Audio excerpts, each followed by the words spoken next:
matchup now. We've got Andy Bennis against David Cone, a couple of right-handers, and both of them veterans. Both of them are veterans. I'd give the edge to David Cone tonight, Ernie, simply because David is pitching on 4 days rest. You remember he started the first game of the series in New York. He's had the benefit of that 4 games.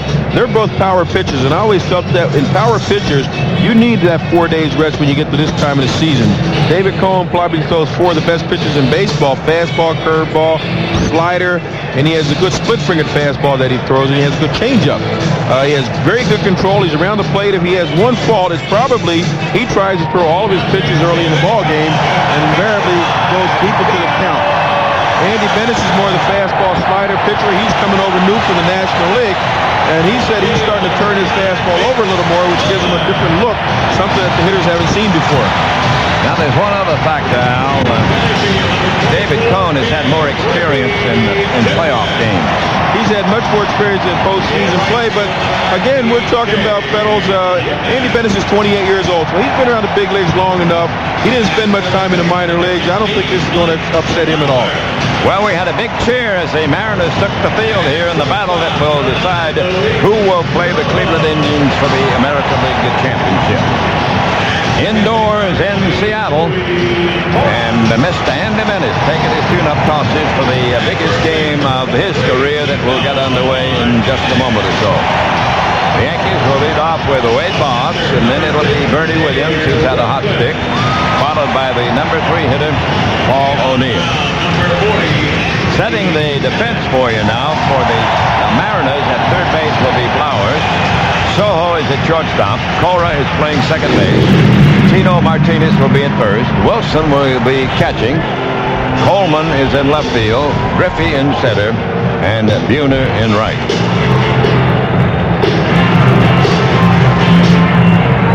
The umpires this afternoon, Jim Evans will be behind the plate.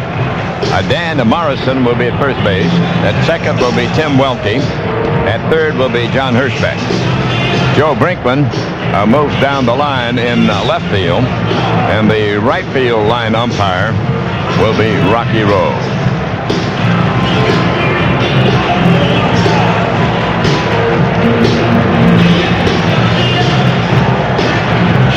The Mariners won 46 and lost 27 in the Kingdom this season, and they won 16 of their last 19 games. So they are a tough ball club here on the artificial turf at the Kingdom. Oh, Wade Boggs leading it off.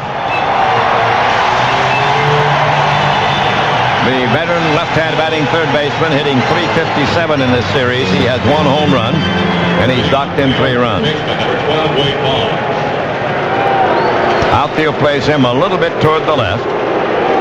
Bennis looks in now to get his sign from Wilson. We are about set to get this one underway.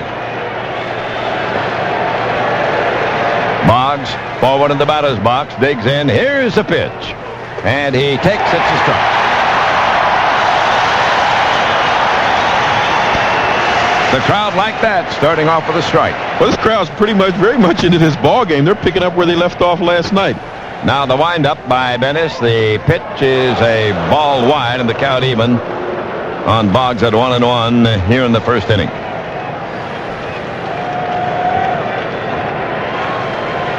Right-hander ready again. He kicks and fires, and strike ball. The breaking pitch.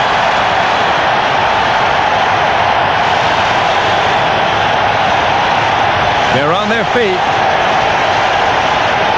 yelling for the strikeout. Boggs takes an inside fastball. Count even on the leadoff man, 2-2. Through this year, Wade Boggs' lifetime average is .334.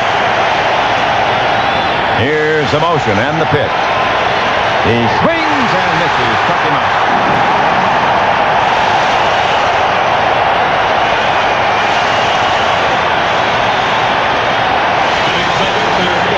Well, Andy Bennis is sending a message right there that he's coming at the Yankees tonight with a lot of hard stuff. Well, he's not messing around. He's not trying to finesse anybody. You don't strike out Wade Boggs very often, and this was a good pitch here, a good fastball the inside part of the plate. Here's Bernie Williams, the switch batting outfielder, who's been one of the hitting stars for New York. batting .474 with a couple of home runs and 5 RBIs. Bernie had 2 singles on a walk in yesterday's game. Strike call. Up the outside corner with a breaking pitch. Outfield deep and straight up the infield back, except the third baseman Blowers. He's even with the bag and wide of it. Williams digs in waiting. Here it comes. He takes the ball wide. 1-1 the count on him. Well, Bennis had mentioned that prior to this year, he had never thrown a fastball other than across seams. That's the type of fastball that tends to ride or comes in on a left-hander. Now he's throwing it with the seams, and it causes the ball to sink. Here's a foul fly that will reach the seats back to third, and the count goes 1-2 now on to Bernie Williams. No score. We're just underway at the Kingdome. Bennis pitched in game number 2 of this series at Yankee Stadium. Remember, the Yankees went on to win that game in 15 innings, 7-5. He did not have any decision. He went 5 innings.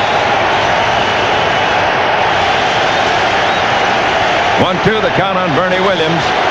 1 out, nobody on, first inning. The pitch, and he cuts and misses.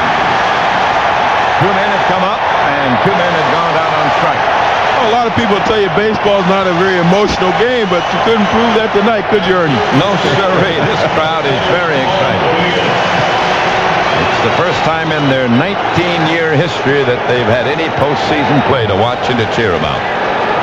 And they're making the most of it. It's Paul O'Neill, the left-handed batting right fielder. A .385 average for Paul in the series with a couple of home runs and 4 runs batted in. Bennis delivers, and he looks. It is a ball high, ball 1. Well, David Cohn and Andy Bennis hooked up on August 24th here at the Kingdome, and the Mariners won that ball game on a home run by Ken Griffey Jr. in the 9th inning. But neither one of them got a decision, but they both pitched well. There's a strike called on O'Neill. The count evens on him at 1-1. 2 out, nobody on. We've just started in the Kingdome. The Yanks at bat against Andy Bennis.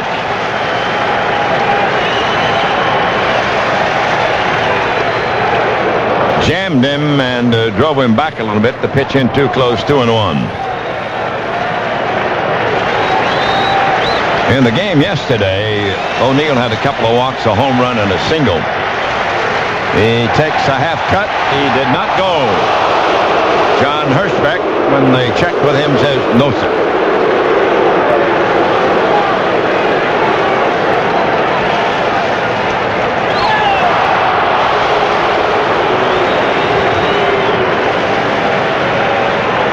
O'Neill digs in again to wait on the big right hand of Bennis. Here's the windup and the pitch. Swing and a high fly ball lifted into left center field. Coleman is coming in. He's got it. And the Yanks go 1-2-3. No score at the end of a half inning. You're listening to the... No score. The Mariners come to bat in the first inning here at the Kingdome. The Yankees went down 1-2-3 before the right-hand slant of Andy Bennis. And he looked pretty sharp, didn't he, Al? He looked very sharp. He did exactly what he's supposed to do in that situation. He has to come out and make a statement that we're going to be very aggressive as a ball club tonight, and it's going to start right here on this mound. There's the announcement of the leadoff hitter, Vince Coleman. He'll be the man to try to get something started against David Cohn here in this scoreless tie. Coleman did not have a hit in yesterday's game, but he had a walk the beginning of the 8th inning, and that was a very important walk because the Seattle team came up with 5 runs in that inning and eventually passed the Yankees and held them off and won the ball game. Of course, one of the key plays in that inning was with Ken Griffey when he tried to bunt and was hit by the pitch. Right. That was a big play then.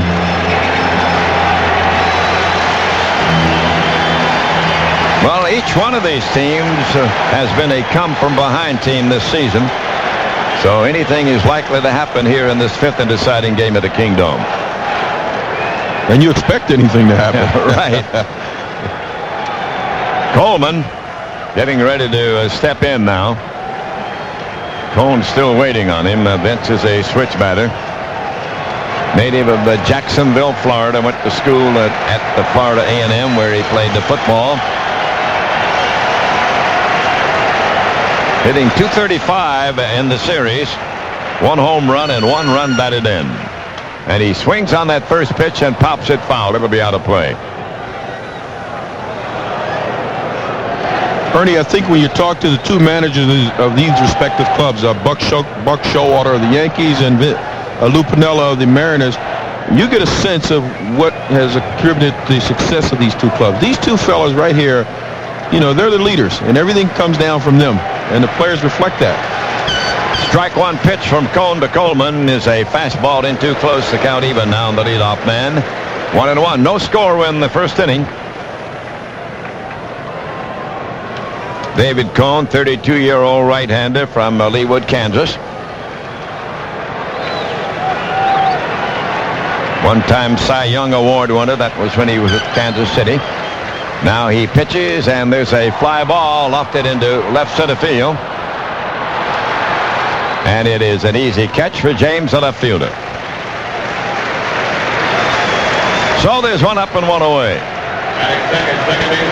Joey Cora batting in the number 2 slot this afternoon steps up now. The little switch batting second baseman's had a good series. Made some excellent plays in the infield. He's batting .286, no home runs and no RBIs. He's the kind of a ball player that makes things happen now. Yes, he does. He had a key play last night, that bunt down the first baseline. Mattingly couldn't field the ball, and that was a key part of the ball game. He swings and lifts a fly ball into left center. Bernie Williams comes over and makes the catch. So the first two batters have hit the ball pretty much the same spot. Well, that's how you pitch the first two hitters in most lineups when they can't hit the ball in the ballpark. If you're a power pitcher, you want to throw them hard stuff up and force them to hit the ball in the air. Ken Griffey, who has 4 home runs, 6 RBIs, batting .389, steps up to the plate now. Game tied is 0-0. There are 2 out in the first inning for the Mariners. Nobody on the bases. And a home run, a single, was hit by pitch in yesterday's game. And he swings and fouls it on the screen.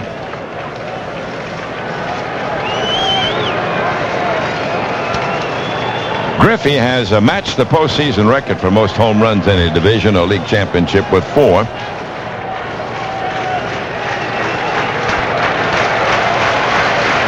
Now the motion by the right-hander, and he takes the ball in too close. 1-1. Remember that Griffey hit a home run off of David Cone in the first game. In fact, Griffey hit 2 home runs off of David Cone in the first game. Left-handed batter digs in, waiting on the 1-1 pitch. Here it comes, and he takes a slow curve. It's in the dirt. 2-1.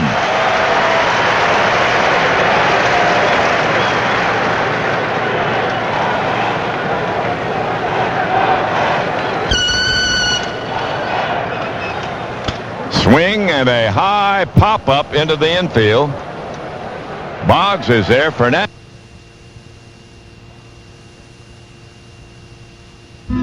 To 6 and 7-5. That second one going 15 innings. And then the Mariners brought the series back here to the Kingdome and won the next 2, 7-4 and 11-8. So the home team has won every game so far. And the Mariners are trying to come from behind from that 2-0 deficit and gain the right to play the Cleveland Indians for the American League Championship. Here's Ruben Sierra, and the switch batter takes the ball high. Only 3 teams have ever overcome that 2-0 deficit in the 5-game postseason series. The Dodgers of 81, the Brewers of 82, and the Padres of 84. Sierra looks, and it is a little bit inside. 2-0 the count on Ruben. Sierra in the game yesterday had 1 hit, a leadoff double in the 7th inning. He cuts, and there's a fly ball hit the left center. Griffey on the run, and he makes the catch. Coleman crossing over from left, Griffey from center, and the junior puts it away. Well, there's so much noise in the outfield. It looked like a potential collision between Griffey and Coleman. But I think at the last moment, Coleman saw Griffey coming over with his arm up, which meant he had it. I'm noticing something different in Andy Bennett's delivery. Over in San Diego, he kind of didn't really get into his delivery fully. He would have an abbreviated delivery, which meant he wasn't closing his front side. Now that he's closing that front side, it enables him to get his arm up into a stronger throwing position. Thus, he can get on top of his breaking ball and his fastball. Here's Don Mattingly. He's leading his club in hitting in this series, and the captain takes the ball into close ball one. Mattingly batting .474, 1 home run and 4 runs batted in. He had 4 hits yesterday. And there's the strike call. Jim Evans said so. 1-1.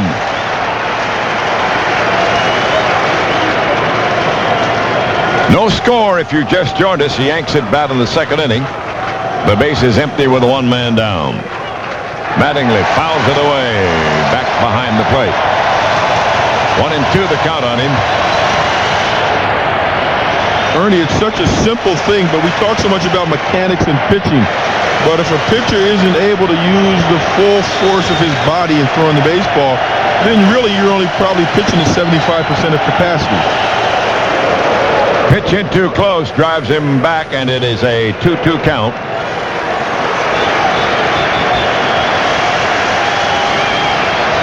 Both of these participants from Evansville, Indiana, facing each other right now.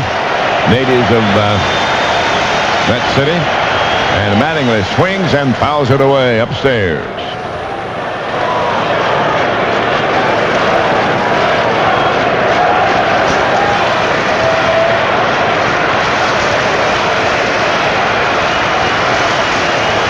Outfield just a little bit to left on Mattingly.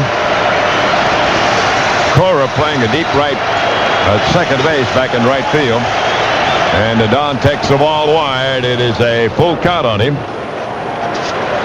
In the early going here, we've not seen a runner on either side yet.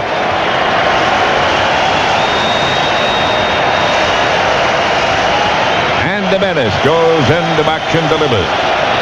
There's a swing and a fly ball, not deep.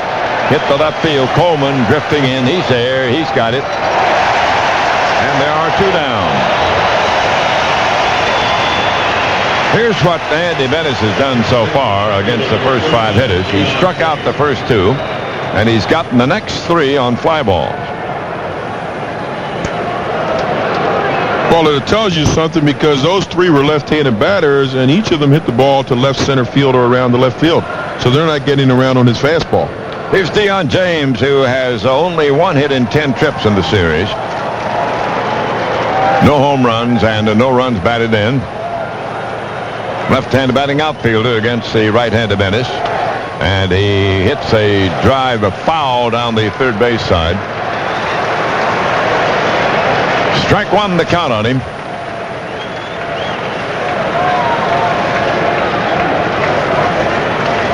Bennis looks him over, gets his sign, goes to work. Fires, and it is over but low. 1-1 the count on James.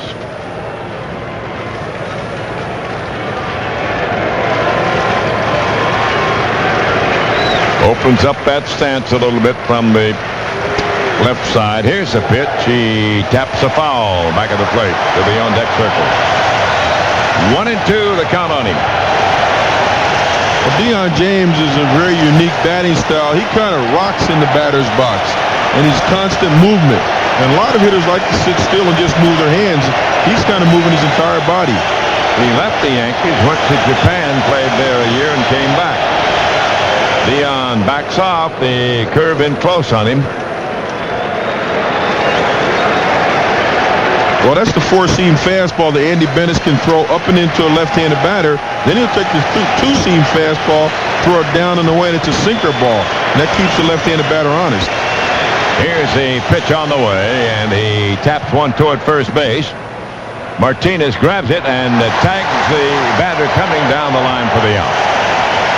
So the Yanks for the second straight inning go 1-2-3, and at the end of 1.5, the game is scoreless. You're coming to bat in the last half of the second. This game is scoreless, and we'll pause now 10 seconds for stations to identify them. Edgar Martinez getting a standing ovation here in the Kingdom. He was the hero of yesterday's come-from-behind victory for the Mariners, and he's in the middle part of that batting order. for Lou Piniella and company.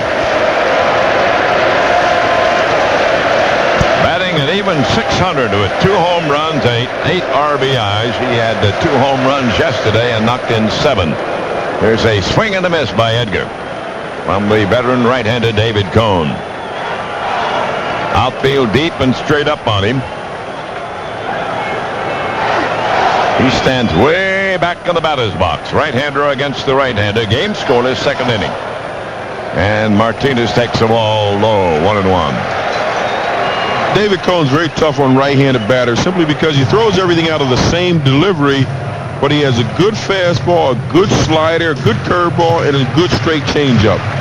And it's very difficult to pick up the ball off of David Cone. He short arms the ball. We call it in the baseball vernacular, short arms the ball, so you don't really see the ball out of his delivery very well.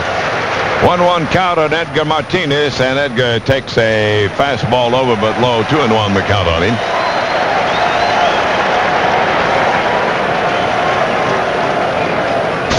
Neither team's been able to put a runner on base yet here in the early going. We're in the second inning. Edgar Martinez takes, and he checks his swing on a low curve. 3-1 the count on him.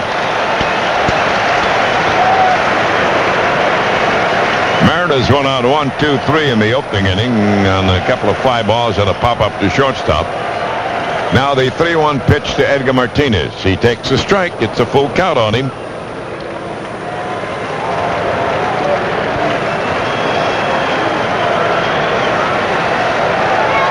Tino Martinez waiting on deck. Here comes that 3-2 delivery, and Edgar Martinez swings. Here's a drive through for a base hit. Fernandez raced to his glove side from shortstop over towards second. He couldn't quite get it. Not on this AstroTurf, and Edgar Martinez continues.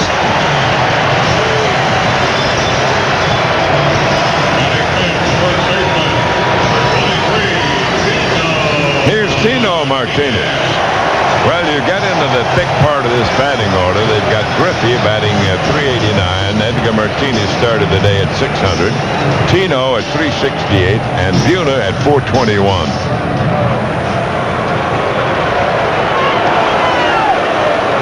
Here's Tino at the bat now with a man on and nobody down.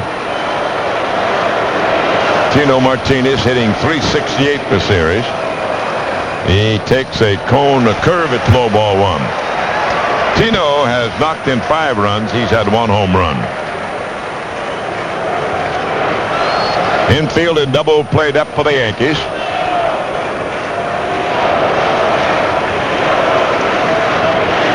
Mattingly holding on the bag with Edgar Martinez over there at first base. A throw comes over to Don, and he makes a sweeping tag, but Martinez got back easily. Another thing about David Cone, he's very alert out on the field. He knows everything that's going on, and he has an excellent pickoff move to first base. Edgar Martinez on with his 10th hit in this series. He leads all the others in most hits.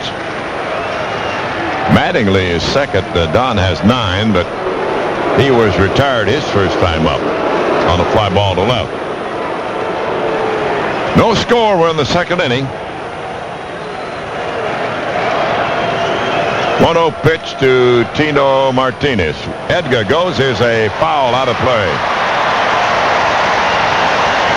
Well, Lou Piniella set his runner, and Tino fouled it off. Well, Lou's starting it early. Well, both managers realize when you get men on base in this game, this is it. You have to be aggressive, and you have to really precipitate the action and have the hit and run. That's the way to go about doing it. And you have a pitcher who throws the ball around the plate, so it's a very safe play. Edgar edges off again. The Mattingly holding on the bag with him. 1-1 count on Tino Martinez, the left-hander batting first. Sacco waiting. He cuts, and there's a high foul that will be back and out of play. Oh. Fellow in the front row almost had a souvenir.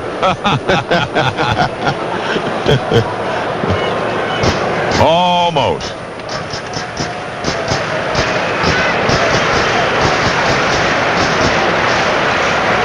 Well, David Cohn won the first game at Yankee Stadium. It went 8 innings, and they gave up 4 runs and 6 hits. And over the year had 18 victories against 8 losses, and was 1-1 against Seattle in the season. He curves him in too close, 2-2.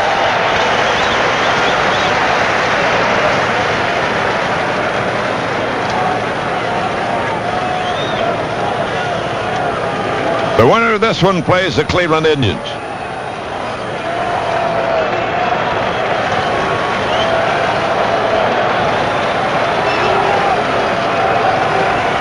Now Cohn goes to the set position, holds it, pitches. It's a ball in the dirt. Good pickup by Stanley.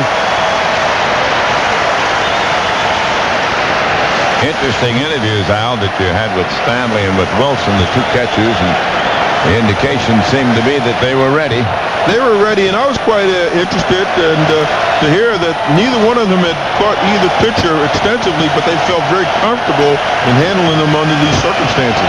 Yeah, these 2 pitchers haven't been here except for about a half a season, even less than that. That's right. 3-2 pitch. Edgar Martinez goes. There's a line drive to left field for a base hit. And he'll have to hold at second, Edgar Martinez, as the ball is flipped in by James. The ball hit very hard by Tino on 1 hop to the left fielder. Well, that's what Tino Martinez does so well. He puts the ball in play, and that's why Lou Piniella felt very comfortable using a run and hit with him, simply because he knows he's not going to strike out very often. And David Cohn sometimes gets himself in trouble because he'll go deep in the counts with men on base because he chooses to use all of his pitches. But he's been very effective like that over his career, so you really can't fault him. And now Downing, a hot hitter coming up now is Jay Buhner. The last time it batted in that 8th inning yesterday, had a home run. He also had a single and a walk.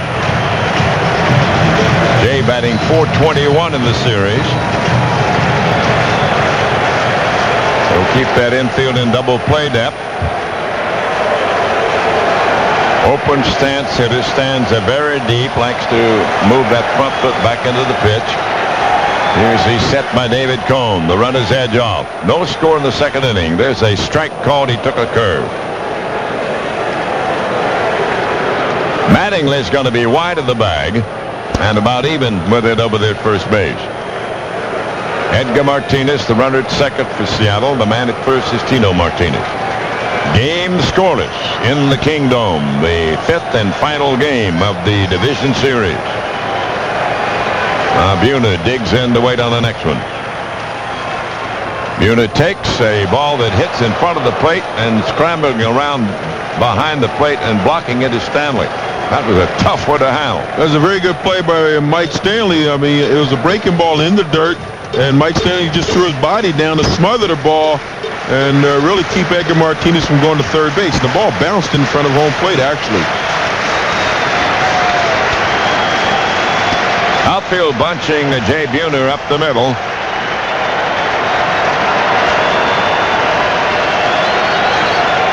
One-time Yankee digging in, waiting on David Cohn. David sets and kicks and pitches, and it's a strike. He curved him. 1 ball, 2 strikes. Well, what do you throw him now, Mr. Downing? Well, I throw him the same breaking ball. He's throwing him 2 breaking balls, and they're really kind of off-speed breaking balls. And Jay Buhner seems to be set on something hard. And David Cohn has a good enough curveball that he can get him off stride with that curveball and get him out in front of the pitch. Well, we'll see. It's a 1-2 count on Jay Buhner. 2 men on. Nobody down, and Buhner swings and misses. He got him with 1 down around the knee. So that's the first strikeout for Cohn. It comes at a propitious moment with 2 men on now and 1 away. And Louis Soho, who has been a tough customer with the bat in his hand, steps up. Batting .278, but he's had some key hits, hasn't he? He's had some key hits, and he's a slasher up there at the plate. I was talking to Lee Ilya, one of the coaches for the Mariners prior to the game, and I said, I like the way this fella hits. He goes up there, if he can reach it, he swings at it. He says, well, some guys you can't teach. You just have to let them go and hit on instinct, and Luis is one of them. 2 men on, no score, second inning. The Mariners at bat against the Yankees. 1 man out. David Cone trying to get a couple of more outs here in this inning. The veteran right-hander goes to the set, kicks and fires, and Soho takes a breaking ball down and away. Outfield in normal depth and straight up. They've got the infield in double play depth. Boggs is behind the bag at third and wide of it. Mattingly won't hold with the runner. He's behind him.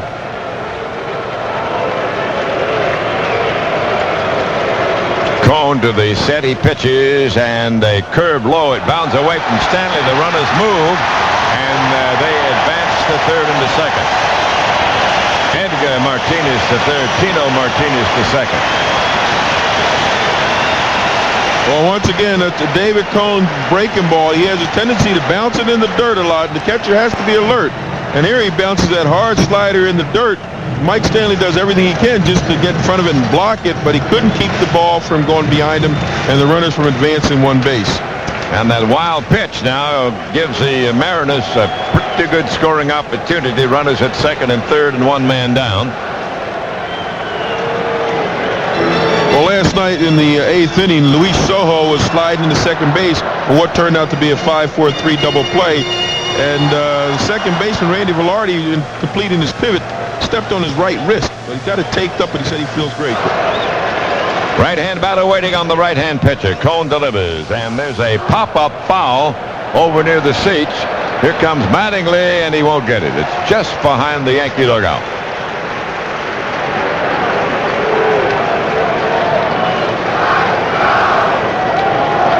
Russ Davis, the Yankee third baseman, has a little slash on his hand, and he threw a batting helmet and hit himself in the hand and cut himself a little bit.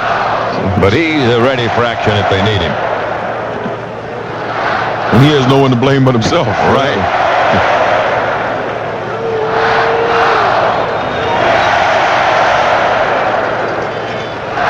2-1 the count on Luis Soho, waiting on Cone's next pitch. Here it comes, and Soho cuts and misses. That was the fastball. In the 1968 Tiger season, the great Al Kaline got mad at himself. He came into the dugout, slammed the bat, broke his hand in May, and didn't come back into action until late in the season.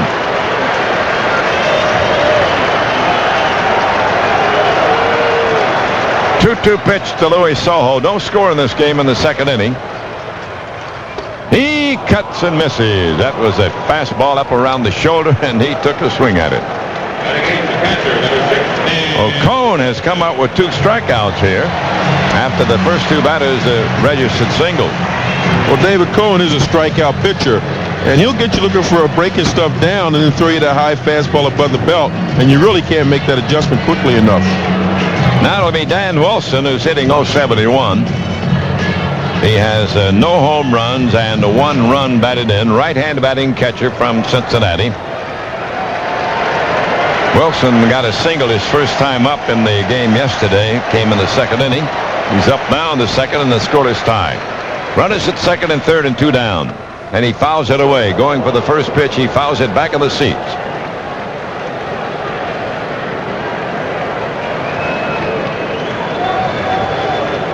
You know, David Cone got in trouble here with a wild pitch, and after that, he went to all hard stuff. He stayed away from the breaking ball.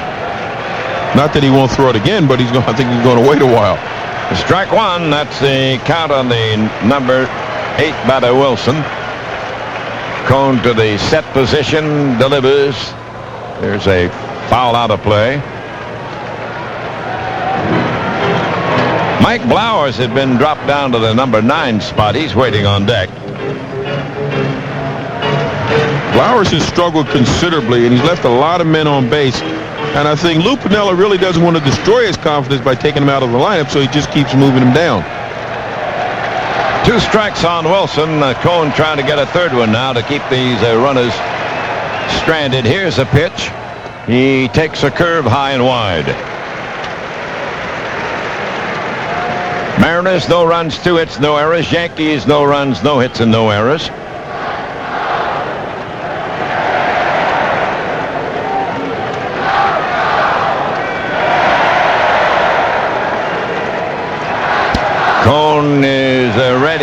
comes, and he swings and strikes out, and Cone gets out of trouble. At the end of 2 on our CBS Division Series broadcast, the score, Yankees nothing, the Mariners nothing. We'll be back in just a moment. Hi, I'm Joseph Campanello. If you're a kid who's got troubles... It's the 3rd inning in the Kingdome in Seattle. The Yankees come to bat. This game is scoreless. Mariners have 2 hits. The Yankees don't have any.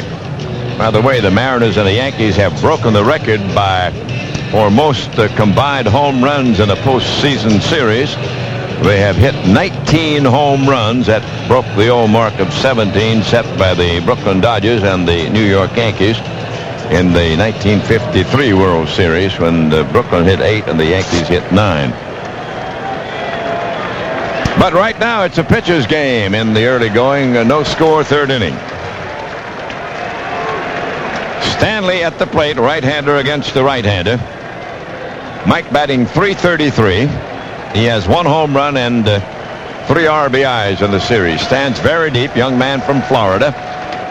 Waiting, and Bennis delivers outside ball 1. Mike Stanley went to the University of Florida. He's kind of bounced around a little bit, too. He's over with the Texas Rangers, but he's done a great job since he's been here with the Yankees. Yep, he had quite a few years with the Rangers before coming to New York. There's a base hit. A ground single down past Soho, the diving shortstop, and on into left field. So the Yankees get their first man on. It's the 3rd inning, and it's a leadoff single by Stanley. That'll bring up Tony Fernandez, a shortstop and switch hitter. Coming up there to bat left-handed against the right-hand slants of Andy Bennett. Fernandez with a 176 mark. No home runs and no RBIs. Man on first. All 3 of Fernandez's hits have been singles in this series in 17 turns. There's a strike called on Tony. No runs, 2 hits for the Mariners, no runs, and 1 hit for the Yanks. Outfield a little bit to left, the infield in double play depth. Blowers even with the bag, well, in a little close now at 3rd base. And Fernandez takes a ball high. I want to say thanks for tuning us in on the CBS Radio Sports Division Series, and we'd like to send a special greeting to all you folks around the world tuned in on Armed Forces Radio. Here's the set. Here's the pitch. He hits a ground ball up the middle. Soho grabs it, touch second, 1, throw to first, 2 for the price of 1, a double play. The ball hit in the right spot for the double play. Soho coming to the glove side near the bag, grabbed the ball, touched second, and fired over to Tino Martinez. And that's what you call a tailor-made double play, because you eliminate that 1 pivot throw. And this is a play, actually, Bennis, if he had been in better fielding position, might have gotten in the way of that ball. As it were, it was perfectly hit right at Luis Soho. Here's a Randy Velarde batting in the number 9 spot. Randy with a 154 average. He has no home runs and no RBIs. Right-hander against the right-hander. No score. We're in the 3rd inning. The Yanks at bat. There's a strike called on the veteran Velarde. The man from Midland, Texas. He takes Lone away 1-1.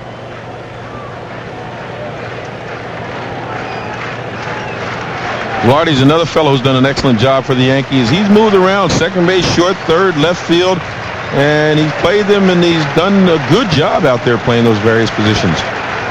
There's a strike called. He took one on the outside corner. Randy sort of grew up in baseball. His dad was the groundskeeper for the Midland Ball Club, the Midland Angels at that time. Here's a windup and the pitch on the way. He swings and pops it foul out of play. 1-2, the count on Velarde.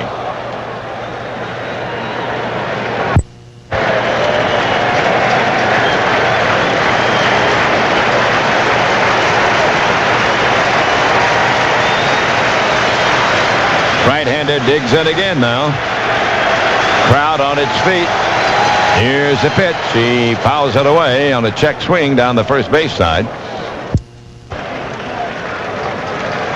Well, that would have been a tough way to make an out right there. Randy Velarde tried to hold up his swing, and the ball shot off his bat down the first baseline. It was only fouled by about 2 or 3 feet. And actually hit it pretty hard. Yes, he did.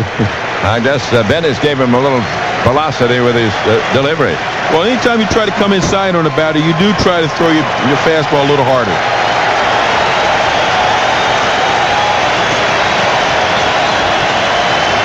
1-2 count. Here's the pitch, and Velarde takes wide. It's a 2-2 on him. This game is scoreless.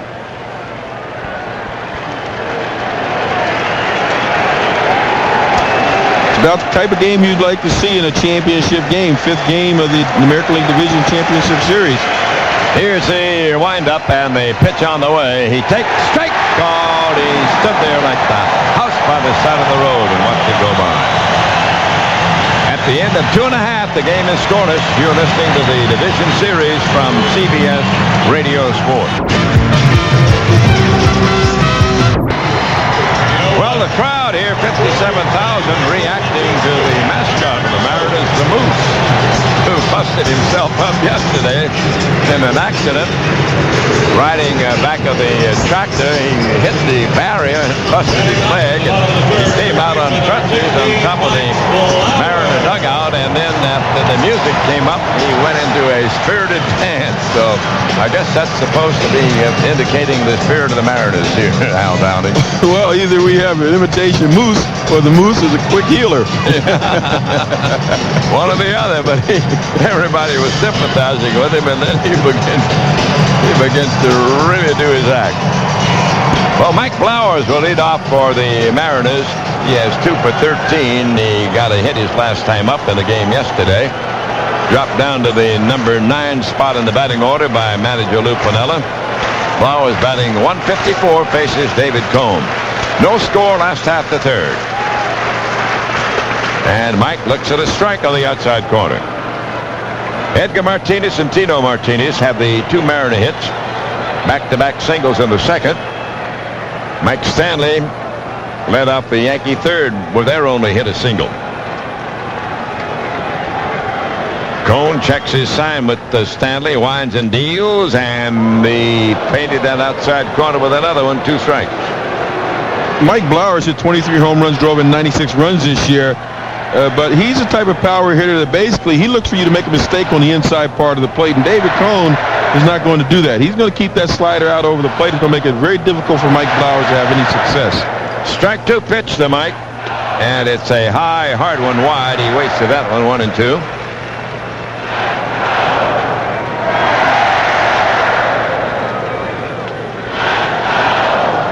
Each pitcher has racked up 3 strikeouts. Cone got his 3 in a row after Seattle had 2 men on and nobody out last inning. There's a high breaking ball, 2-2 on Blowers. Actually, Cone struck out Blowers on a high curve ball in New York, and he almost got him to bite on that pitch with a 1-2 count. So obviously, Blowers has a tough time picking up Cone's delivery. He waits now on Cone's 2-2 pitch. Blowers swings and fouls it away. He reached out, just got a piece of that one. Well, he's more or less conceding the outside part of the plate, and he's saying if you get it out there, you get me out, but if you make a mistake inside, then I'm going to make you pay for it. I don't know if that's a good way to hit.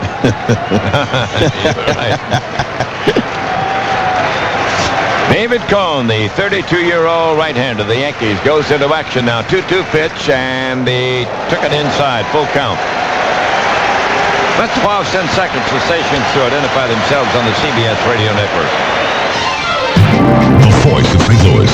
Waiting on the 3-2 pitch. Here it comes. He swings, and it's a high fly into short right field. Paul O'Neill is there waiting, and he's got it for the out. 1 out in the Seattle 3rd. The game scoreless here in the Kingdome. And the leadoff man, Coleman, comes around again for Seattle. Coleman in the 1st inning, the fly ball to James in left. Vince is 0 for 1 for the afternoon. Well, it shows you how effectively both Cone and Bennis have been pitching. They've both now gotten into the third inning, and they're at the bottom of the lineup, going around to the top of the lineup. Here's Coleman waiting, and he backed him up with an inside hook.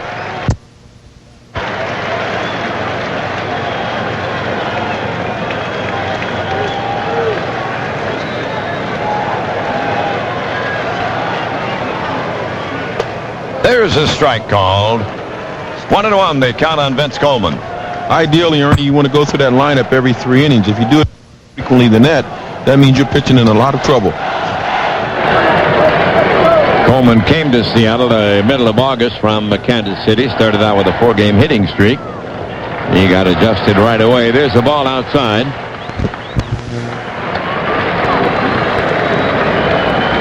Two on the count on him. Well, the Mariners had a great scoring chance in the second. They had runners at second and third, but couldn't get them home. There's a ball wide.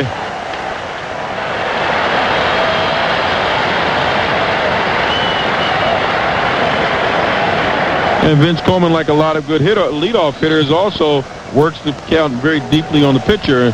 And that gives you the second batter a chance to see a lot of pitches. Also gives him a lot of chances to see a lot of pitches. Now the motion and the pitch to Coleman. He swings and pops it in the air back into short center. Ernie Williams cruises in and puts it away with ease, and they are 2 down. Second baseman, number 20, Joey Cora. Well, of all the putouts so far, Al, the Yankees against the Seattle team, Seattle has not had a putout on the ground. Everything's been in the air. That's the type of pitcher David Cone is. He's not a double play pitcher. He's a strikeout pitcher. 3 strikeouts in the second inning, 2 fly balls in the first, 2 fly balls in the third, and 1 pop fly to shortstop in the first. Joey Cora at the plate, and he takes the ball. And actually, both of these pitchers are fly ball strikeout pitchers. No score last half the third. There's a fly ball hit the right. It's deep. O'Neill going back, looking, and it is long gone.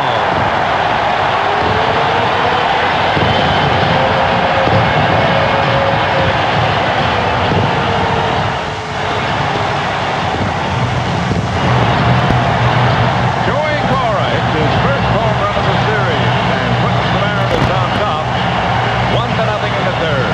And little Joey Cora, the guy who looks like the bad boy. So the Mariners, this is what they've done all season. They've got productivity in the most unusual places. You know, fellas coming off the bench like Diaz, and there you get Joey Cora, whom you don't count on for power, hits one out of the ballpark. Here's Ken Griffey, who has the most home runs of anybody in this series, stepping up now. 2 down, 1 in, 1-0 Seattle in the third.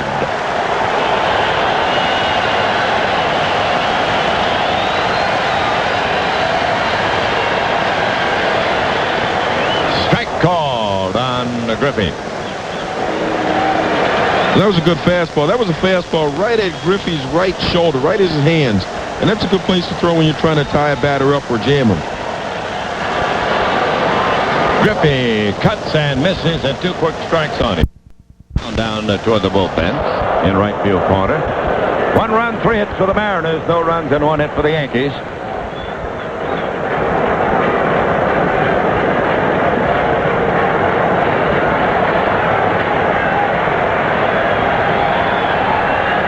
Griffey backs off. It's a little bit inside on him.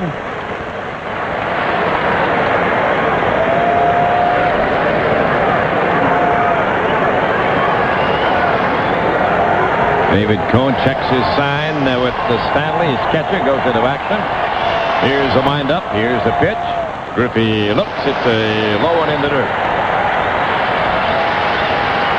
Well, the pitch right there was it's a fastball that Cone throws kind of like a hard screwball. And he'll throw it to left-handed batters, and Griffey swung and missed for the second strike. Cone tried to come back with it again, and Griffey was taking it. Here's the windup, and here's the pitch to Griffey. He swings, and there's a fly ball into short right field. O'Neill drifting in, and he makes the catch to retire the side. But the Cora home run sends the Mariners in front. The score at the end of 3. Seattle 1 and New York nothing. Coming to battle in the 4th inning, the Mariners lead them 1-0. Al, you're talking about the screwball. Carl Hubbell was a great exponent of the screwball back in the 30s. And they had a young pitcher on the Giants around 1936 named Cliff Melton, and he won 20 games his rookie year. He was begging Hubbell to teach him how to throw the screwball, and Carl said, well, it's tough on your arm, you know. You sure? And he begged him, and Cliff Melton hurt his arm. He was never any good after that, trying to learn the screwball. Well, did you ever throw one at all? No, I didn't. That's what happens sometimes when you mess with success. Right. Here's Boggs now, and he fouls it off. Of course, we get different terminology through the history of baseball. Christian Matheson threw what they call the fadeaway, which had the same motion. And then they named it the screwball. Of course, it all depends on what that pitch is called. I threw a pound ball that actually reacted like a screwball. And a lot of hitters thought it was a screwball, which was good because they didn't know what you were throwing. Well, it was to them anyway. Wade Boggs swings, and it's a fly ball down the left field line. Should be caught. Coleman coming over in the corner. He's got it. And there's one up and one down in the Yankee 4th, but the Mariners on top 1-0. Here comes Bernie Williams, who's been one of their hot hitters. He and Mattingly have been the big hitters for the Yankees. Bernie struck out in the 1st inning. Well, both these pitchers have pretty much had this game pretty much in control. It's been a pitcher's game and a pitcher's duel. We had the one home run, of course, by Joey Cora, but other than that, Bennis and Cone have both dominated thus far. And there have been 3 strikeouts on each side. And the pitch is on the way, and there's a cut and a miss. He went across on it. Evans checking with John Hirschbeck back at third base, and John said, yep, he went across. John has a brother who umpires in the National League. All right. Well, they keep it in the family. Here's the motion and the pitch. It's a ball low and away, 1-1 on Bernie Williams.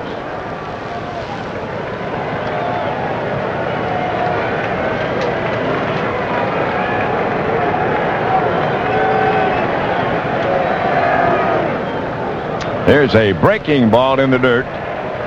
2-1. Well, Al, here's a guy's got that great combination, power and speed. Well, he's batting in the second slot in the lineup that basically after him there's all power hitters.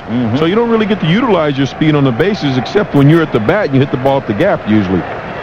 Here's the motion and here's the pitch. It's a ball outside. He missed the far corner.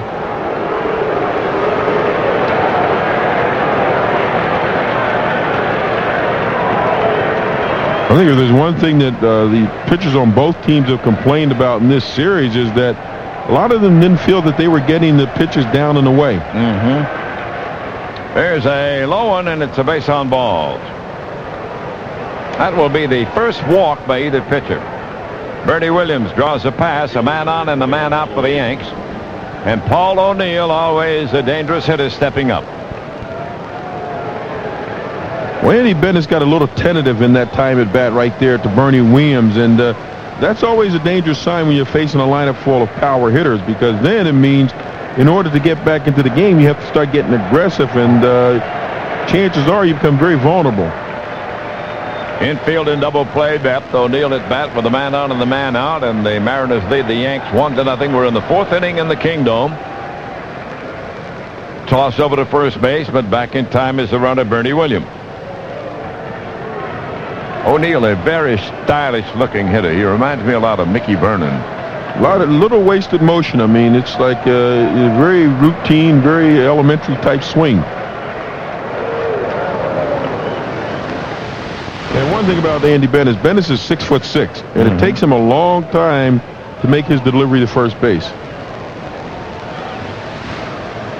Bernie Williams scraping around out in the front of first base on that pathway towards second. 1 on, 1 out, 1-0. Mariners in the lead in the battle in Seattle. Here's the pitch. And there's a fly ball hit the right.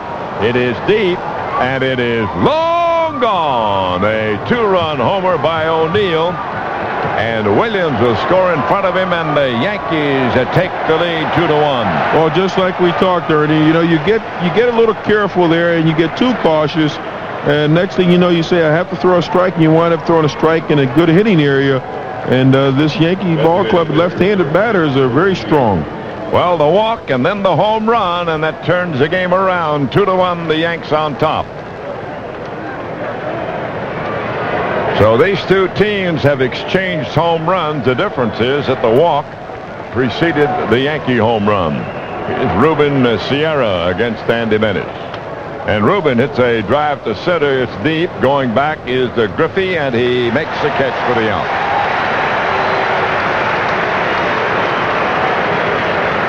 Two out, nobody on, and the batter will be Mattingly, the leading Yankee hitter in the series.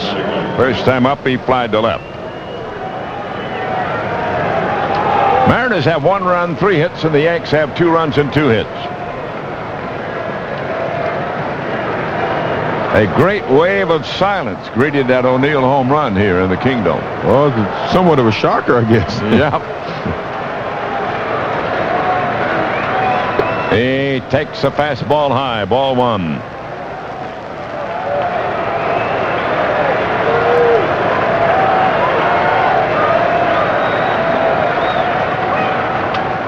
There's a pop fly into short right field. Here comes Buhner, and he grabs it on the run. Got sort of a late start, made up for it, and picked it off knee high. At the end of 3.5, the Yankees 2, the Mariners 1. Here in Seattle at the Kingdom, these two teams have exchanged home runs. Joey Cora of Seattle hit a bases empty home run in the 3rd. And then following the walk to Bernie Williams in the 4th inning, Paul O'Neill set the Yankees in front with a 2-run homer. So we go to the last half of the 4th inning. The Yanks ahead 2-1. And Edgar Martinez, who has a single in 1 trip, will be the batter. Moved his batting average for the series up to 625. Here's the windup by Cone, and Edgar Martinez takes the ball outside. And the Mariners have to answer that Yankee charge of the last inning when they got the 2 runs. They have to do something to get back in this ball game. A couple base hits and score a run and tie it up perhaps, or go ahead. Cone winds and deals, and Edgar looks at the ball low. 2-0. Martinez now with 10 hits and 16 trips. Couple of home runs that he hit in the game yesterday. Here's the pitch. Swing and a high pop-up over near first base. Mattingly is under it, waiting in foul territory, and makes the catch. Well, the guy's human, Al. They finally got him out. Well, he only bet a 357 this year. So. Here's Tino Martinez. He had a single in the 2nd inning. We're in the 4th inning now, and except for the double play ball that the Yankees hit in the 3rd inning, there have been no assists in this game. Pretty much what you would expect from these two pitchers, David Cone and Andy Bennett. Both fastball, high fastball pitchers. Here's Tino Martinez waiting. It's 2-1. The Yanks in the lead in the 4th. Time called at the plate by umpire Evans, and Tino steps away for a moment. Cone still looking in to pick up his sign from Stanley. Now goes into action, and Tino takes the ball low.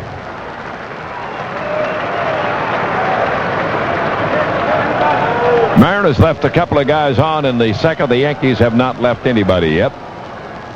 Fastball is a low, and the count 2-0.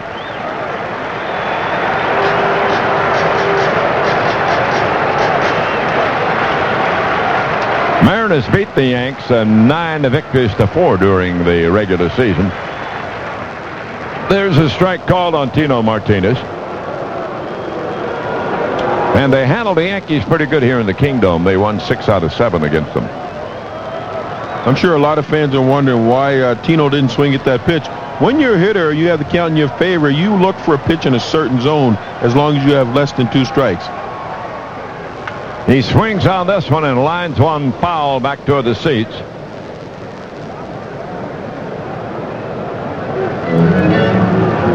2-2 the count on Tino Martinez.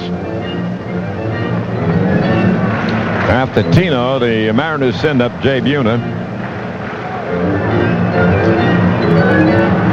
Mariners missed the scoring chance in the second. They had runners at second and third and couldn't get them home. Now the pitch is on the way. He cuts and fouls another one out of play, pulling that ball down the right field side.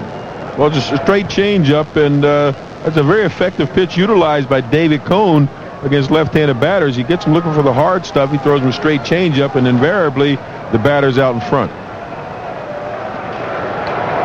Tino Martinez waits on a 2-2 pitch. Swing, there's a line drive, might get up the gap in left center. It does. Chased down by James and by the center fielder Williams. James picks it off the wall. It is a two-base hit for Tino Martinez. That gives him 2 for 2 for the afternoon.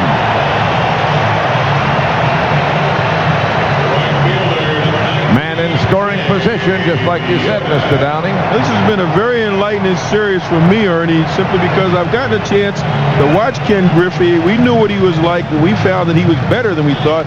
And then we see the two Martinezes, Edgar and Tino, and these guys are bona fide hitters. And here's a guy who swings the bat pretty good, Jay Buhner. Buhner struck out in the second inning. He's 0 for 1 for the afternoon against David Cone.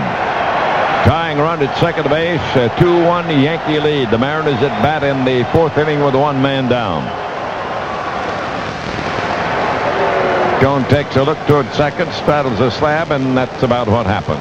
Well, anytime you get a batter on second base, the pitcher and catcher become aware of the fact that the runner might be trying to relay signs to the batter. Now the set by Cone. He pitches, and Buhner starts his swing, but holds up on a pitch that went down and away. Jim Evans checked with the first base umpire, Dan Morrison, on that one, and he said no, he didn't go over. And if you remember, first time up, Buhner struck out against David Cone, and they were sliders low and away.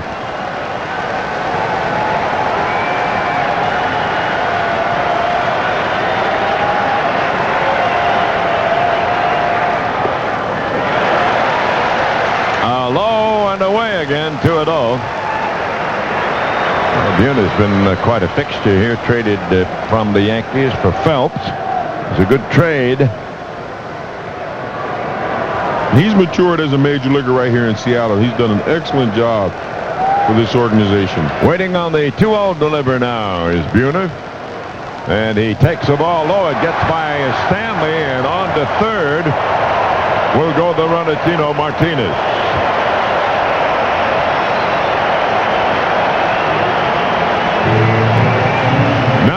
They've got the tying run at third base. Well, again, we see David Cone throw that hard slider in the dirt, and Mike Stanley can't get over in front of that ball fast enough. He throws that pitch so hard, the catcher really doesn't have an opportunity to get his body in front of the pitch. The second wild pitch by Cone here in the early going. The Yankees are going to play their infield back at this stage of the game. One out, here's the pitch, and Buhner takes a hook across. 3-1 the count on him.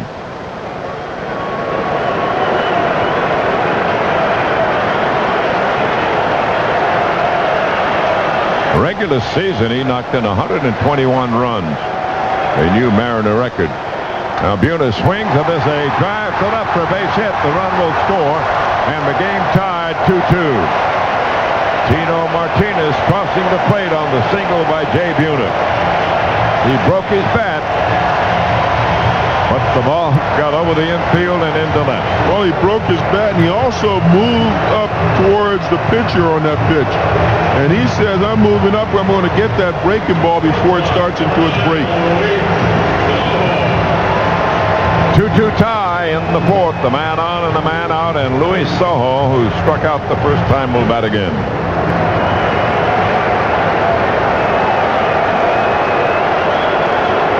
Yankee infield in double play depth against Sojo. He'll have Mattingly holding on the bag with the runner over there, Buhner. Outfield straight up. Sojo digs in, waits as the throw from Cone goes over to Mattingly to drive back the runner, Buhner. So Cora hit a home run in the third. Nobody on. O'Neill hit a 2-run homer for the Yankees to make it 2-1, and now the Mariners come back with a double by Martinez and a single by Buhner to tie the game. There's a strike. It was a breaking pitch that got the outside corner. 2 runs, 5 hits for Seattle. New York, 2 runs, 2 hits. There have been no errors in the game. We're in the 4th inning in the Kingdome in the 5th and final game of the division series, beamed your way by CBS Radio Sports. David Cohn had 16 wild pitches this year, 5 of them with the New York Yankees. That was in 11 games. There's a toss to first, and he's back in time.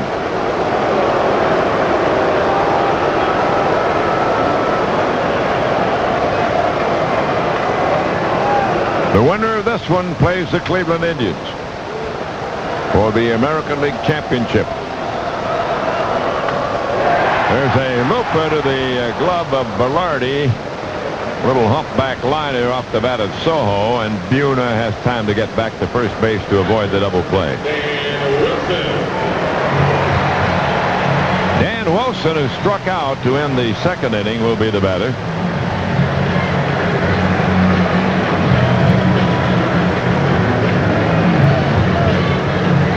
It's a 2-2 deadlock in Seattle. Well, this game was relatively quiet up until the 3rd inning. The Mariners scored a home run and Cora's home run. Then the Yankees got 2 more in the top of the 4th. The Mariners come back with 1 more here in the bottom.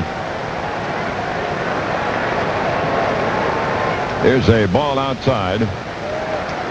Throughout this whole series, all 5 games, nobody was able to score in any game in the 2nd inning. And only one time in the 1st inning, that was yesterday when the Yankees got those early runs. Little feeling out process, I guess. Here's the set to pitch. It's a ball outside. Generally, Al, there's a good bit of scoring in the 1st inning. Normally, you like your leadoff man to get up there and precipitate some action, lay down a bunt or something. You know, get on base, steal a base, and try to get a run in the 1st inning, kind of set the stage for what's going to happen that day. Dan Wilson ahead on the count now, 2-0. Waits on Cohn's next delivery and takes a wide one, 3-0.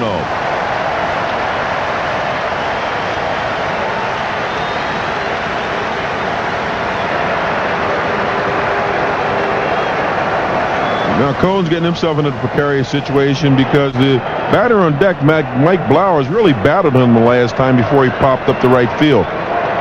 Here's the set by David. He deals. And taking all the way is Wilson. It's a strike, 3-1.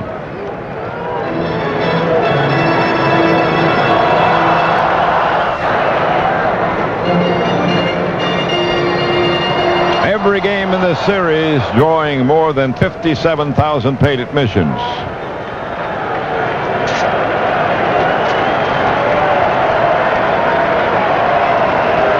Three-one pitch to Wilson, and he swings and drives one to center field. It'll be a hit. Holding at second will be the runner, Jay Buhner. And the Mariners keep on marinating here in the 4th inning with 2 men on. They've scored a run to tie the game, and now the number 9 hitter Blowers will test the slants of David Cohn. Well, that's what you like from the bottom of your lineup. You want the batters that, say, from the 6, 7 slot down, get base hits and get on base to get around to the top of your lineup and to the power hitters once again. 6 hits for Seattle.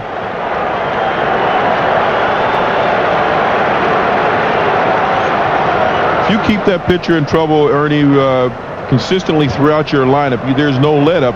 Then when he gets to the good hitters, chances are he might be worn down after about 5 or 6 innings. Well, Blauer's taking his time about stepping in. There's another ex-Yankee that came to Seattle. Spreads out a little bit at the plate. Here's the set by Cohn now, and here's the pitch. He takes a strike. Seems to be a little farther off the plate tonight. Al, than I noticed before. Almost as if he's intimidated by David Cone jamming him. So he's going to, like I said earlier, he's going to concede the outside part of the plate and try to avoid getting jammed because he really doesn't move into the pitch away from him. 2 men on, 2 men out. The game tied 2-2 in the 4th inning. Strike one, the count on Blowers. Cone sets and kicks and pitches, and it's a breaking ball low. 1-1 the count on him.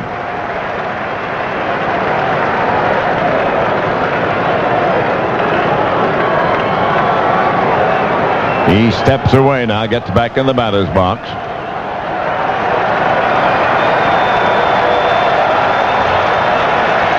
Runner's edge off. Cone sets and deals. There's a cut and a miss. 1 ball, 2 strikes. Ernie, I'll tell you what's unusual. I watch Mike Blowers. When he gets into the box, he touches the inside part of home plate with his bat. And it was at one time you saw batters went in and they touched the outside part of the plate to make sure they had plate coverage with their bat.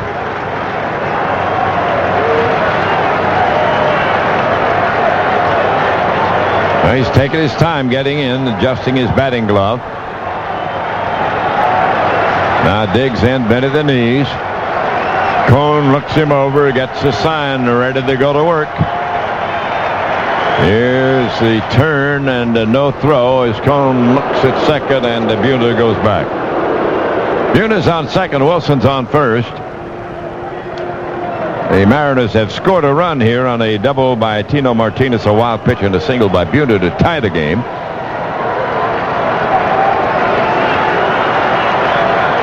Flowers digging in again. Runners edge off a little bit. They are checked by the right-handed Cone. Now he pitches, and the Blowers hits the ground ball to short. Fernandez gloves it, touches the bag, and that stops Seattle.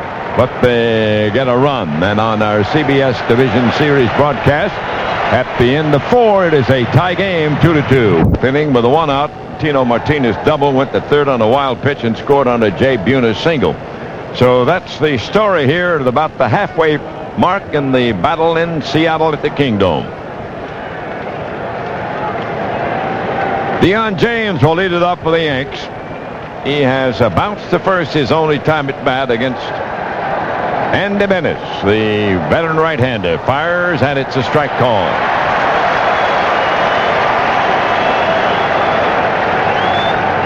One hit in the series. He's been up 11 times, Deion James. He takes a wide one to even the count 1-1.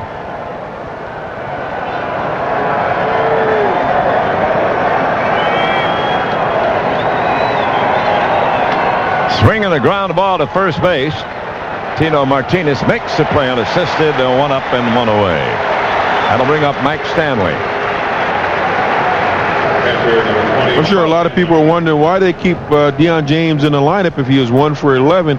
Well, he only struck out 1 time in those 11 at-bats, and that means that he's putting the ball in play. It's just a question of finding holes after a while before you start getting base hits. And here's Stanley. He got a base hit in the third. The first of the 2 Yankee hits, but he was erased in a double play. Mike's had a rough night behind the plate battling that slider of David Combs.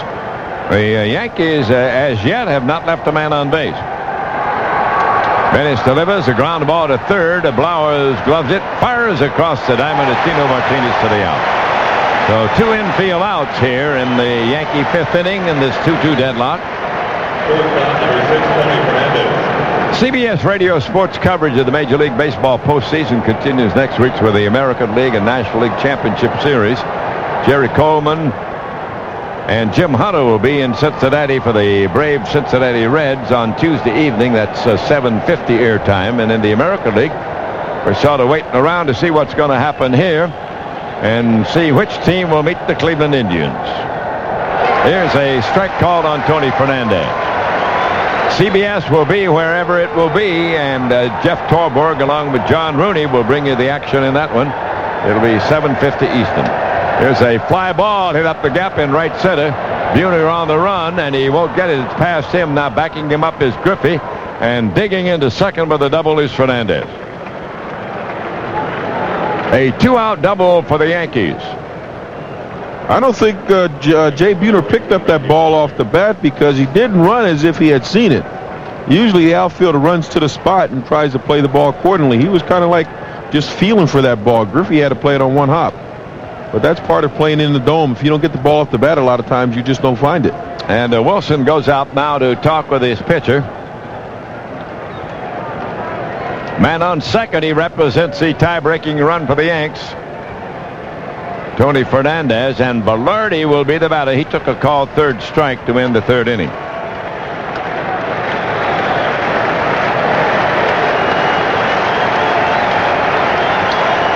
Right-hander against the right-hander. There's a pop-up. It's foul, might be in play. Here comes Wilson, and he makes a catch in front of the Yankee dugout. Not much room left over there, but he guarded it, and that's all for the Yanks in their fifth inning. At the end of 4 1/2 in the Kingdome, it's tied at 2-2. You're listening to the division series from it is a 2-2 tie with the Seattle Mariners coming to bat in their fifth inning against the right-hand slants of David Cone. Cone and Bennis dueling away here. A couple of veterans who joined their respective clubs a little after midseason to be able to pitch in a game just such as this, Al Downing. It's a big adjustment. You go to a ball club a lot of times, Ernie, you don't even feel like part of that ball club when you've been traded to it, let alone when you've been traded to a ball club in the midst of a pennant race and they're asking you to contribute. So this is credit not only to these ball players, but also to the rest of these ball clubs to accept these players. It'll be Coleman to lead it off. He is the leadoff man, and he'll assume his natural role here in the fifth inning. He led up in the first with a fly to left. He made the second out in the third inning with a fly ball to center field. So Betts is 0 for 2 for the afternoon and the night. It is now nighttime out here in Seattle and everywhere else in the good old USA. You get indoors here, you kind of lose track of time, don't you? It's hard to tell. Well, here's the switch batter batting left-handed. Try to get something started to break the 2-2 tie. Cone winds and pitches. It's a strike called. Boggs in a little close at third base.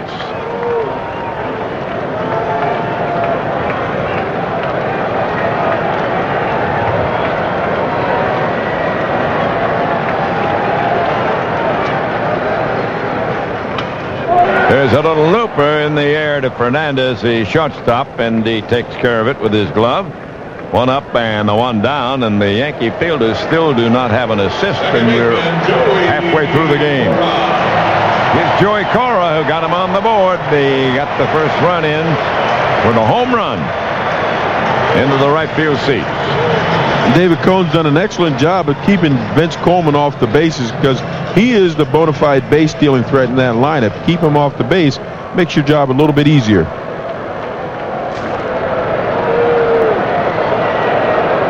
Yep, when they got Coleman, they added a new dimension to this team. Here's a ball high on Joey, ball one. Well, it's something a lot of ball clubs like to have. Cleveland has Kenny Lofton at the top of its lineup, and he's a bona fide base stealer. Fastball in too close, 2-0. Is he going to pitch him a little more carefully? Is he going to do anything different this time after the home run? Well, yes. I think what happened is he made a mental mistake on that last pitch in which he got a fastball right down the middle. That was a very hittable pitch. And most major league hitters, if you give them that type of a batting practice fastball, they're going to hurt you. So this time he says if you're going to hit a fastball, it's going to be a good fastball. 2-1 now, the count on Joey Cora. One out, nobody on, game tied 2-2. He swings and pops it in the air over on the right side of the infield. Velarde makes the catch. Mattingly was right there, but Velarde takes care of it, and there are two down on a couple of infield pops. And Ken Griffey will be moving up now. He's 0 for 2. He's hit the ball in the air twice. A pop up to shortstop and a fly to right. Well, the pop-up to shortstop, I thought he hit the ball fairly solid, but he just got up under it. The fly to right, he was out in front. It's almost like it was a sinker and he pulled off the ball.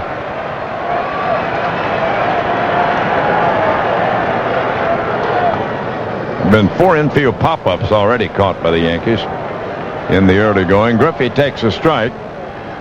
2 runs, 6 hits for the Mariners. The Yanks have 2 runs and 3 hits. It's an errorless game here in the Kingdome. Backed him up with an inside pitch.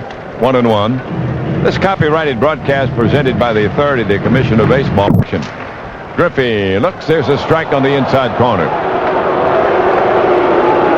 Well, Griffey didn't like that call by home plate umpire Jim Evans. He thought it was a breaking ball that's much too far inside. And we look at the replay, it looks like a pretty good pitch over the inside corner. 1-2 serve to young Griffey, and he fouls it away in the dirt back at the plate.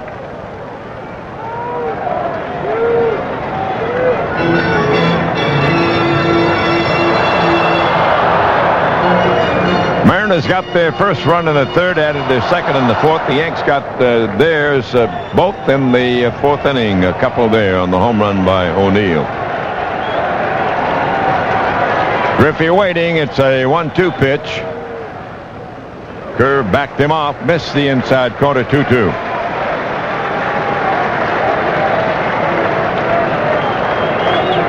Ken Griffey's in a situation right now, 2 outs. He's thinking, I'm going to hit the ball in the seats. Swings and misses, and he is a strikeout victim. They go 1-2-3 in the Seattle 5th inning. And at the end of 5 here in the Kingdome, Yankees 2, the Mariners 2. Wade Boggs leads off for the New York Yankees in the 6th inning. We've got a tie game in Seattle, 2-2. Ernie Harwell here along with Al Downing, beaming it your way over CBS Radio Sports. It's the Division Series and the 5th and final game. Boggs without a hit tonight. He has struck out and flied to left so far. And to Bennis, the right-hander, pitches, and Wade takes a strike. Bennis has walked one man, and that man was Bernie Williams, and he scored ahead of the home run by Paul O'Neill. Boggs digs in and takes the ball outside, 1-1. Actually, Bennis has only had one bad inning, and that was the 4th inning, in which he gave up the 2 runs. But last inning he gave up a double. But other than that, he got out of trouble very quickly. Strike called. A fastball in above the knees on the hitting machine, Wade Boggs.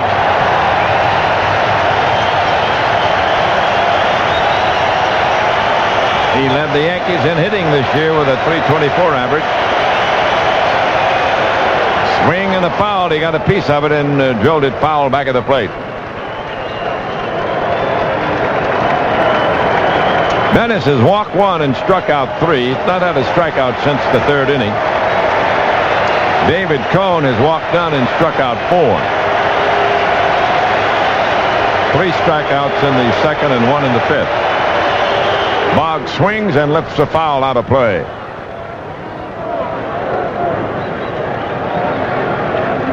Andy Bennis once again is coming right at the New York Yankee batters with his good hard stuff, good fastball, good slider. And every so often he'll sink his fastball, turn it over, and run it away from the left-handed batters. Boggs is waiting. Here it comes. And that one high and tight and moved him back a little bit. I said that was very high and tight. That was right at the helmet. A little bit of a message, I think, there. 2-2 the count on Boggs.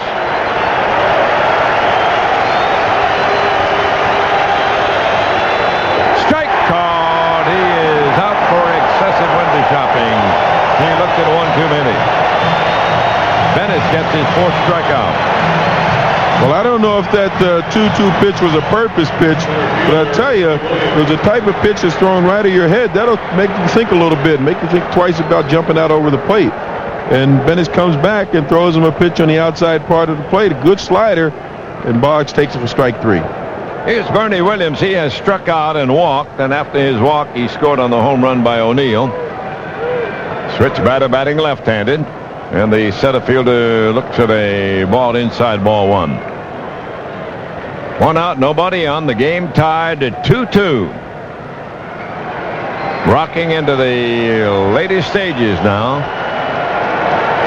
Here's the windup and the pitch. It's a ball wide. A lot of pitchers down in each bullpen, but so far nobody's been up throwing. They are just sitting and watching. Well, as long as these two pitchers keep going as strong as they are, there's no need for them. But I think around about the 8th inning, you'll see someone get up. 2-0. That's the count on Bernie Williams. Strike. He hit the outside corner with a little mustard that time. That's exactly right. A little mustard. He really put his body into that pitch. That pitch had a little zip on it. Williams out of the batter's box, now resettles himself and bent at the knees. Now asks that time be called. He's still not quite ready. Now resettles again. Minnis gets his sign, the windup and the pitch. It's a wide one and a 3-1. Remember now, he walked Bernie Williams the last time. The only walk in the game by either pitcher. And that walk came back to haunt him, actually, because that's right before Paul O'Neill's home run. And that's part of the reason why we have a 2-2 tie right now. And the Minnis ready to go. The windup, the pitch. He walked him again. The high fastball. Man on with one away. This is duplicating the 4th inning so far. He got Wade Boggs, the first man. Then he walked Williams. And in the 4th, O'Neill hit a home run. O'Neill early in the 1st inning had ended that inning by flying to center. 2-2 tie, man on and the man out in the Yankee 6th inning. O'Neill with 3 home runs in the series. As you mentioned, he's a very good-looking hitter, very strong hitter. Infield in double play depth against him. They'd like to get a hard ground ball up the middle there to one of the middle fielders. It's a ball outside on O'Neill. Tino Martinez will hold on the bag with Bernie Williams, one of the better base runners on the Yankee team. Well, Bennett's trying to hold him off now and keep this game tied. He flips it over to first, and Williams back in plenty of time. Well, Williams is a very good base runner, and yet they say he's not a great base stealer, and I think that comes with confidence. His hitting has picked up the last year or so, and they're very pleased about that. But, you know, evolving as a major league player, it comes in various stages. Sometimes it doesn't all come at one time. Bennis is ready. He sets. He pitches. It's a wide one, 2-0 on O'Neill. Now Wilson wants to go out and talk with his pitcher. That's a good move by a young catcher there. Diane Wilson noticed something in Andy Bennis. Maybe he's starting to rush his delivery a bit, and he's not getting his pitches, not getting his arm back in good throwing position. Thus, he's not in the strike zone consistently. Now Bobby Cuellar, the pitching coach, comes out. He's going to join in on this conference. And Soho comes in from shortstop. Well, as I mentioned earlier, I saw Andy Bennis' delivery when he was at San Diego, and I've seen his delivery tonight, and it's a little different than it was in San Diego. It looked like he was allowing himself more time to get into a stronger throwing position tonight, and maybe he's starting to stray away from that, and that's what Bobby Cuellar noticed.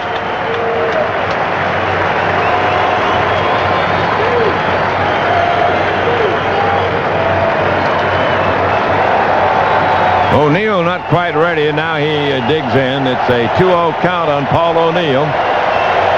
2-2 tie, 6th inning, man on, 1 man out. He looks at ball 3. That one was low. Well, after O'Neill, you really get into the heavy part of this batting order. Ruben Sierra, the cleanup man, and then Mattingly, who's been the hottest Yankee hitter in the series. Well, the worst thing you can do as a pitcher is start looking at the on-deck circle. You have to pay attention to that man at the batter's box. He's the one that can hurt you at the moment. 3-0, they count on him right now, and it is Paul O'Neill waiting. He takes a walk. Bennis delivered outside, so 2 walks, setting up a scoring chance for the New Yorkers. A total of 3 walks off Andy Bennis. And it'll be Ruben Sierra who's hit the ball to Griffey in center field twice, 0 for 2. Hit the ball pretty hard the last time. Switch batter, batting left-handed, always a long ball threat, this guy. And Bobby Cuellar on the telephone, he has communicated with his bullpen. They'll start to stir down there. in the Seattle bullpen. Sierra digging in. 2 men on for the Yanks. 1 man down. 6th inning. Game tied at 2-2. Strike. He got a fastball.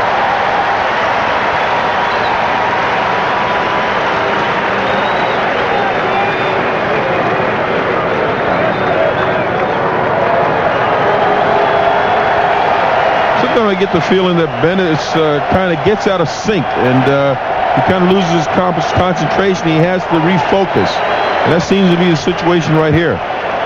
He's looking in to get his sign, and he takes a little bit too much time, and Sierra steps away, and now Wilson's going out and recheck something with him. Well, we have the runner on second base, and once again, they're worried about that runner relaying the sign. So they're talking about indicators and what signals we're going to use to avoid that situation occurring where the runner might pick up the signs. The conference breaks up. Here comes Wilson behind the bat. 2 runs, 6 hits for the Mariners, 2 runs, 3 hits for the Yanks. No errors in this game, folks. The winner meets Cleveland.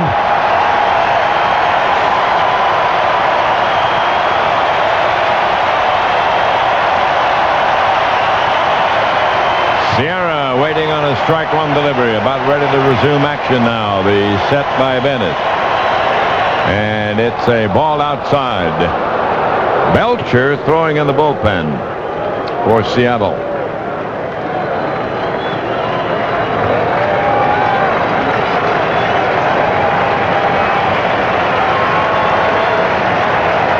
Rubin digs in, waving that big stick across the plate.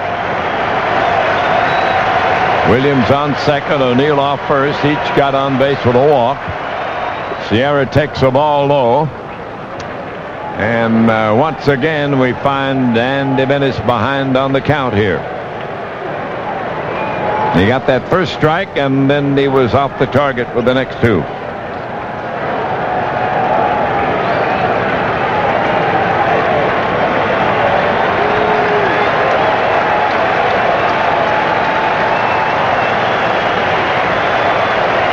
Sierra's waiting. Here's the set. Here's the pitch. And it's wide at 3-1.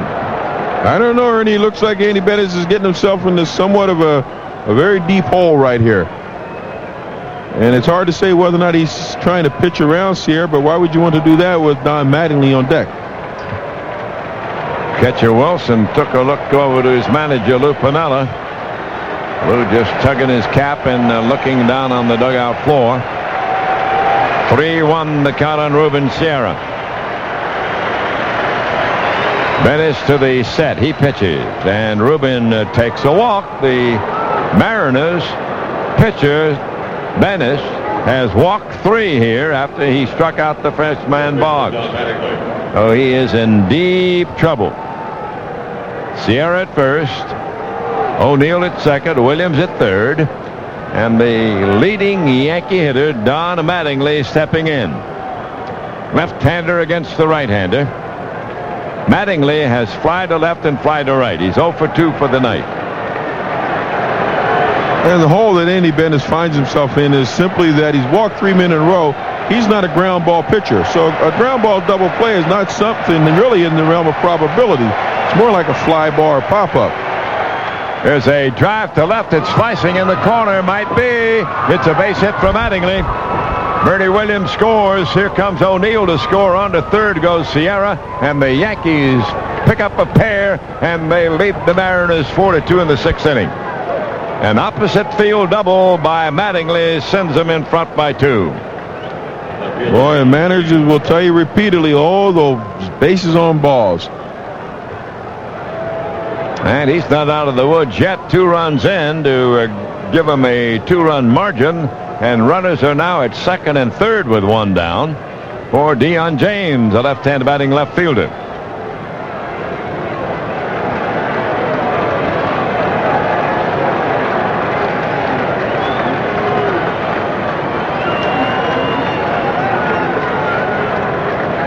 It will be an intentional pass to Deion James. Lou Piniella has ordered his pitcher to throw 4 wide ones to load the bases. Stanley, a right-hand batting catcher, is due up next.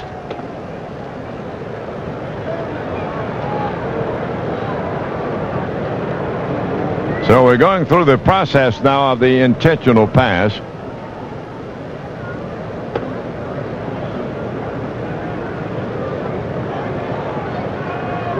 In 1990, a guy made a survey of the intentional walks in the major league. He found out that the man who walked scored 15% of the time on the intentional pass, and a double play came up 13% of the time. Well, they've loaded the bases. That'll give us a chance to take a little station break here. We're going to pause 10 seconds for stations to identify themselves on the CBS Radio network. It's running for Deion James, for 29, Gerald Williams.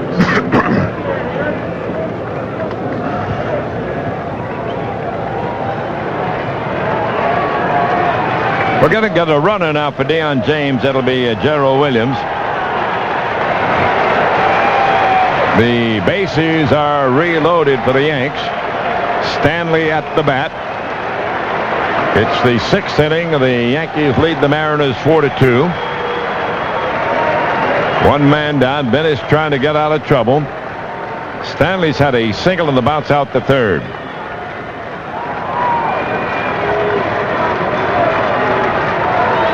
Here's the set for the big right-hander, ready to go to work.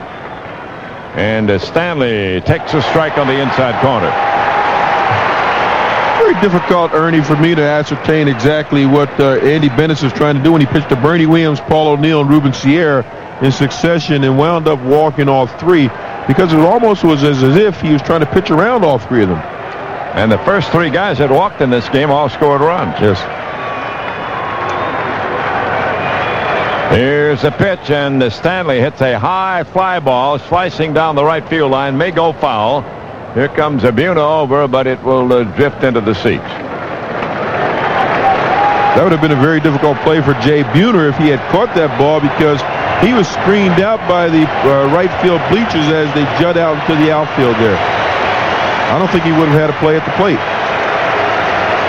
Stanley in this series has 5 hits and 14 trips. He's walked once. Crowd on its feet. 4-2 Yankees lead. They've scored a couple here in the 6th inning. They're threatening to get some more up and divided. Strike 2 count. Stanley takes a wide one. The Yankees have had 5 walks handed to them in this game. 4 in this inning. Here he's trying to...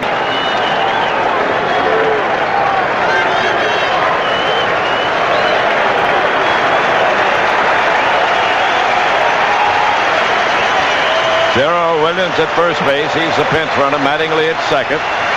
Sierra at third for the Yanks. 2-2 the count on Stanley. Here it comes. He fouls it away. That one back on the screen.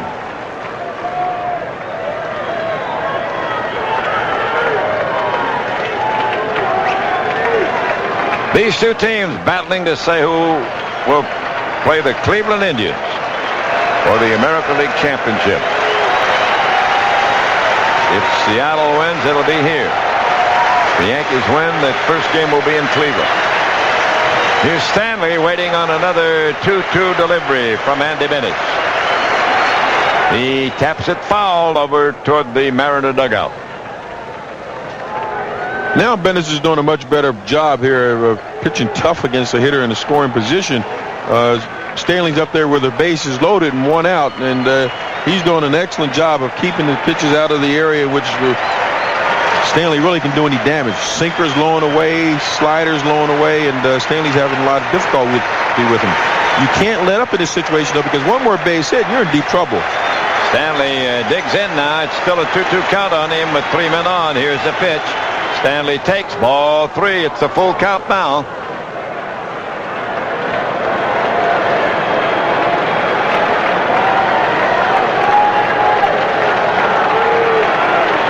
He scrapes around with his feet down there in the batter's box. Mike Stanley.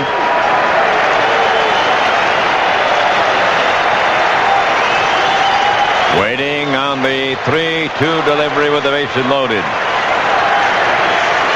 Now he figures he's waited too long. He wants to step out.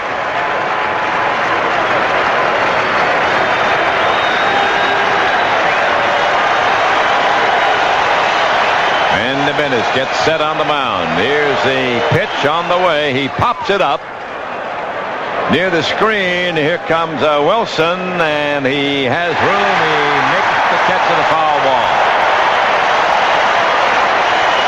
That was close. Well, when it goes up, it always rotates back toward the mound, and that gave him a couple of feet to pick it off. And that was a big play right there. It was a big pitch. Andy Bennis came up with a good pitch, a high fastball. Stanley wasn't able to get on top of the ball. Subsequently pops it up behind the plate, and young Dan Wilson did an excellent job of going back and catching that ball. Now Bennis has got to get by the veteran shortstop Tony Fernandez, who is hit in a double play and had a double. Switch batter batting left-handed. They can play the ground ball to any base in this situation now. They're 2 down. 4-2, the Yanks in the lead. They picked up a pair here in the 6th inning. Fernandez takes a high, hard one, the ball 1. Only problem, he hasn't thrown any ground balls tonight. No, that's right. Just one. They've had that one double play, and that was it. The one that Tony hit into back in the 3rd inning when he did the ground ball to short. Well, then he had a ground ball to next inning. He had a ground ball to third baseman. Yeah, Stanley had a ground ball to third, right. Here's the pitch on the way. It's a ball high. 2-0. Well, when you see Bennis start to struggle like this with his control, his ball is up in the strike zone. That comes from his delivery, where he's not really allowing himself to get in a proper throwing position, and he's starting forward before his arm really gets up into a throwing position. That way you call throwing the ball uphill. Here's the pitch to Fernandez. He swings and fouls it. Back at third, a long run by Blowers near the seats, and he won't get it. A man from Portland will take that one home.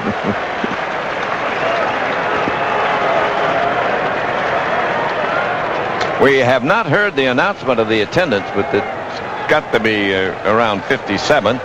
They've all been that figure so far in this series. And this one looks as big as the others we've seen here in this big building. 4-2, the Yankees in the lead. They've got the bases loaded. They've got 2 men down. Tony Fernandez waiting. He takes a ball, a close one, low.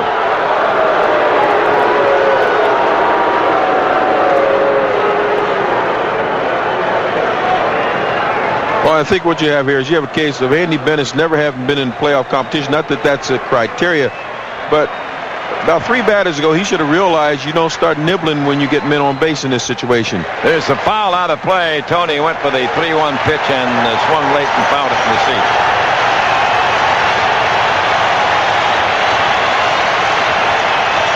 He has very good stuff, and so that's why you sometimes wonder why he's trying to be so particular with his pitches on the corners. There's some batters which you can really actually challenge and force them to put the ball in play. And Tony Fernandez is one of those batters. He's not going to hurt you straight away. He's gone to 3-2 on Fernandez. The bases are loaded with 2 down. Here's the set by Andy Bennis, and here's the pitch, and there's a fly ball to left. It should end the inning. Coleman coming over near the line. It's in his glove, and the Yankees have to settle for 2. At the end of 5.5, New York 4, Seattle 2. You're listening to the Division Series from CBS Radio Sports. Here come the Mariners to bat in the 6th inning. The Yankees lead them with 4 runs, 4 hits, and no errors. Seattle 2 runs, 6 hits, and no errors. And it's been, those bases on balls, all right. 3 of the walks have come back to haunt Mr. Bennis and score runs. Well, the old manager, George Stallings, just before he died, he said, I want to put on my gravestone. He was put here by bases on balls. Oh, sorry. And got himself into a lot of jam. All right. Edgar Martinez, the leading hitter in the series, with a single and a foul out to first base, will lead off against David Cone. And Edgar takes a fastball, high ball 1. 6 hits for the Mariners, 4 hits for the Yanks.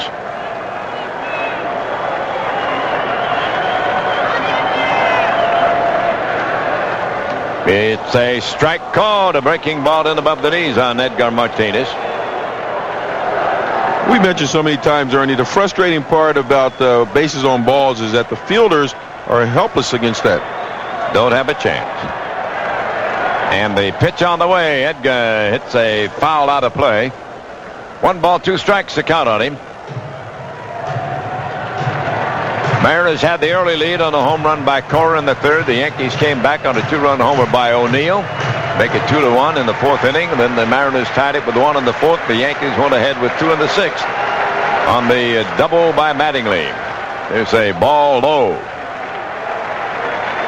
Mattingly hitting a double with the bases loaded after they had been loaded on 3 walks. And that was right down the left field line, and that's something that he'd kind of gotten away from. He tried to pull a lot of pitches, and then he went right with that pitch. Edgar Martinez waiting on a 2-2 delivery as he leads off here in the 6th inning against David Cone. And Edgar hits a line drive, base hit to left. The magic continues for this guy. It's down in the bullpen. He's going to get 2 out of this one. And rounds second and starts for 3rd and then gets back as the ball is retrieved by General Williams.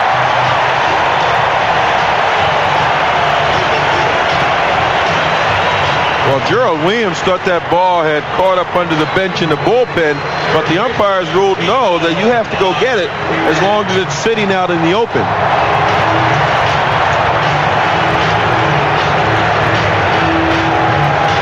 Man on second now, nobody down, and Tino Martinez will be the batter.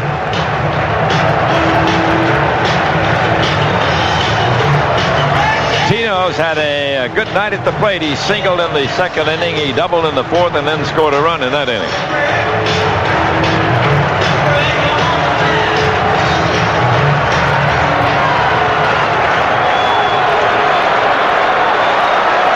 Left-hand batter waiting on the right-hand slants of David Cone. 4-2 Yanks. Man on second for the Mariners, nobody down. And Tino looks at a hook in for a strike above the knee. 4 runs, 4 hits for New York, 2 runs, 7 hits for Seattle.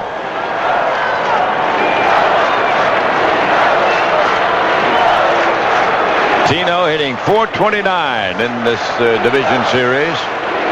Waits on the next pitch. Here it comes. He swings, and it's a high pop foul over near the seat. Stanley coming near his own dugout, and he won't get this one. It's right back of the dugout. And just over on the dugout. Well, that was a break right there for the Mariners. Landed right in the front row.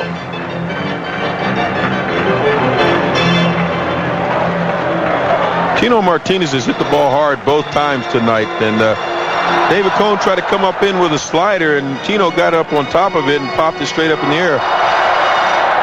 So I'm sure this time he's going to be a little more careful with that pitch. Tino back in the batter's box. David Cone looks him over now, gets the sign from his catcher Stanley, and then David steps off the slab for a moment.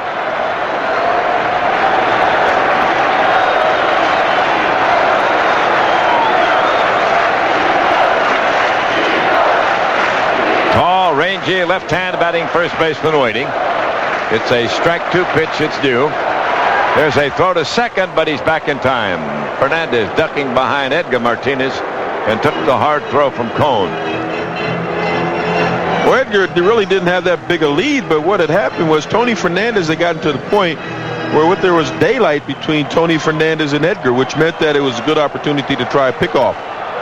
And you keep that runner a little honest in that respect. Cone goes to his set position. Now delivers to Tino Martinez, and he almost hit him with an inside curve, 1-2. That's a scary play, though, that pickoff at second base, Al. It's great if it works, but I've seen a lot of guys throw it in the center field. Well, what happens invariably, you know, their old saying was to throw the ball at the bag. Well, the problem with that, the runner's getting at the bag at the same time as the ball is, and the fielder can't get to the ball, and as you say, it winds up going out in center field. Tino Martinez, 1 ball, 2 strikes. Edgar Martinez at second base. Cone sets and deals, and it's in too close on him. 2-2. Well, with 2 strikes and left-handed batters, David Cone likes to throw that hard slider down at the right foot of the left-handed batter and make him swing at a bad pitch. Young man from Tampa, Tino Martinez, digging in, waiting. Count is 2-2 on him.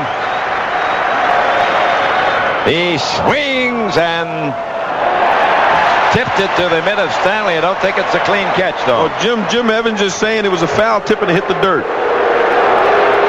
Here comes Buck Showalter. He wants to know about that.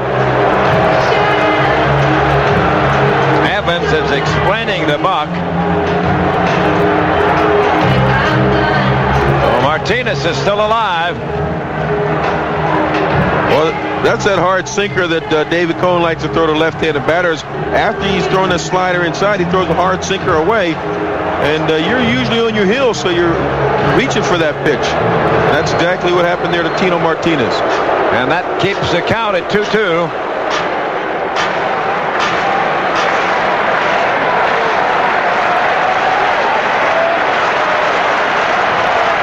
Tino waiting on the next 2-2 delivery. And Cone takes a little more time. Now Martinez decides he'll step back.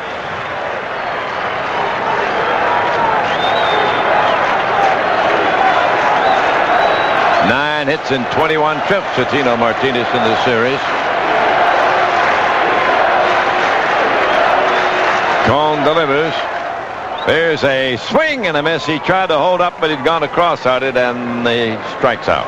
And that's that good hard slider on the inside part of the plate. Tino Martinez couldn't hold up. That's the 5th strikeout for David Cone.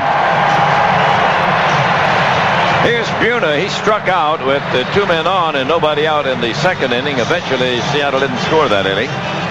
Now, then he had a single that figuring in the scoring in the 4th inning. He singled Tino Martinez home from third base. So he's had 1 for 2 and an RBI. Man on second, Edgar Martinez. 4-2, Yanks in the lead, 6th inning. Buhner fouls it away, back upstairs. Well, Jay Buhner gets his rips. He's a power hitter. He strikes out a lot, but nevertheless, he's a very productive hitter. He'll hit a lot of home runs and drive in a lot of runs. Actually, 123 this year. Yep, that's a record for Seattle in RBIs.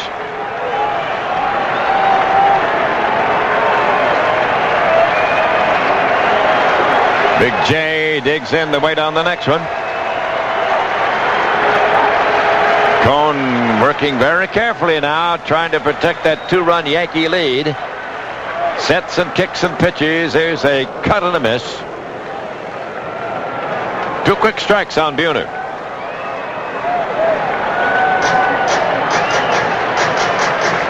They've got the outfield back on this guy. The infield also deep. Well, when a fella has the power that Buhner has, what you're saying is that I'll play deep, but if you hit it over my head, I'm conceding the home run. I'm going to try to keep you from hitting balls over the infield, those little flares. Now Buhner digs in again. There's the pitch by Cone. And Buhner takes a half swing. Did he go? Yes, he did.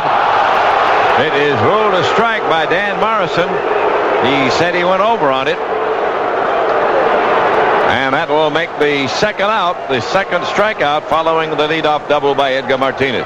Well, both Buhner and Tino Martinez couldn't hold up on that hard slider of David Cone's with 2 strikes. And he comes up with another strikeout. Now we're going to have a pinch hitter. It's going to be Warren Newson. And he will be batting for Louis Soho. This will be the first appearance that the Newson has made in the series. He and Rich Amaral, the 2 Mariners who had not appeared in the series yet. And we're going to get a visit to the mound for the Yankee pitching coach, Contreras. He's going out to talk with his batter now. Newson was traded July the 18th by the White Sox to the Mariners, and he batted .282 after he came here. He's batting .235 before he came here. Young man from Newnan, Georgia, 31 years old, and got his start with the San Diego team. Stocky, left-hand hitter. He's about 5'7", weighs around 200 pounds. Warren Newson, N-E-W-S-O-N.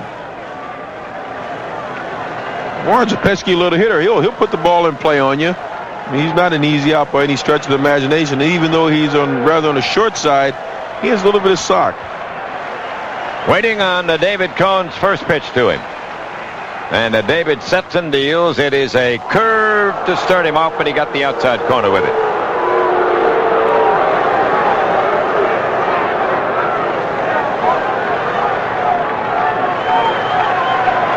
Edgar Martinez led off this 6th inning with a double. But the next 2 batters fanned, and he's still out there at second base. Newsom backs off. It gets the inside corner, the fastball.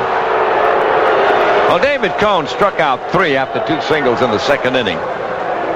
Didn't have another strikeout until the last man in the 5th inning, and now the 2 outs here in the 6th inning have been on strikeouts. So he's gone to that strikeout ability here in the latter part of the game.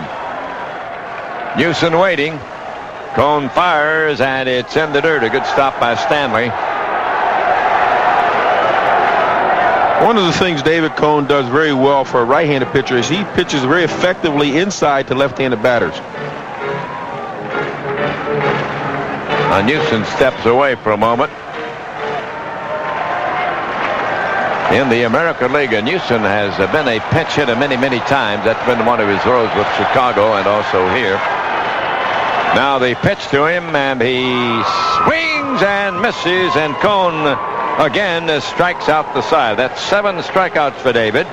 No runs and 1 hit in the Mariners' 6th inning. And at the end of 6, the Yankees lead Seattle 4-2. And Menace and David Cohn, the 2 starters, are still around. And a change in the infield situation for the Mariners. Felix Fermin replaces Soho. Velarde leads it up for the Yanks and takes a strike call. Randy, the number 9 hitter, has taken a call, 3rd strike, and fouled to the catcher. 0 for 2 for the night. There's a ball low and off the mid of Wilson. 1-1 the count. Yankees have 4 runs and 4 hits and no errors, and the Mariners have 2 runs, 7 hits and no errors. The Yankee runs came on a 1-out walk in the 4th inning to Bernie Williams, and then O'Neill hit a home run. In the 6th inning with a 1-out, Williams, O'Neill, and Sierra walked, and Mattingly scored 2 of them with a double. That's how they picked up their 4 runs. It's a fastball in too close. 2-1. The Seattle first run came on a home run by Joey Cora in the 3rd, and they scored again on a double by Tino Martinez and a single by Jay Buhner. Strike called on Velarde, 2-2. It's almost imperative, Ernie, that Andy Bennis can shut down the Yankees in this inning. He can't afford to give up another run right now. He has to give his ball club an opportunity to get to the plate in the next couple innings and tie up this ball game. Here's a windup and the pitch, and it's the ball outside.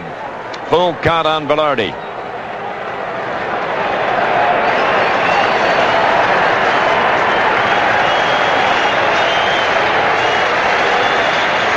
Randy waiting. Here it comes.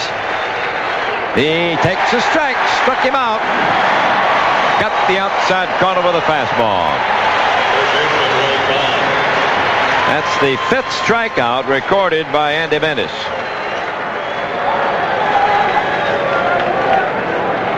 Here's Boggs. He has struck out twice, and then the middle time flied to left. He's 0 for 3 in this 5th game of the series. Wade swings and fouls it away.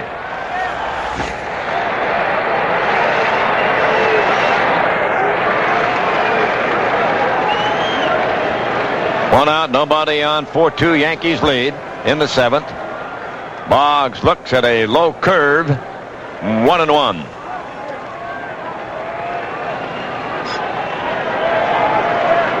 With the exception of 1 inning, actually, Bettis has been pretty much in command of this game. He gave up a 2-run home run to O'Neill in the 4th, but other than that, in the 6th inning, he's been pretty much on top of his game. And his problem in that inning was strictly walk. Yes. Here's the 1-1 pitch to Boggs. It's a strike. He got a hook over.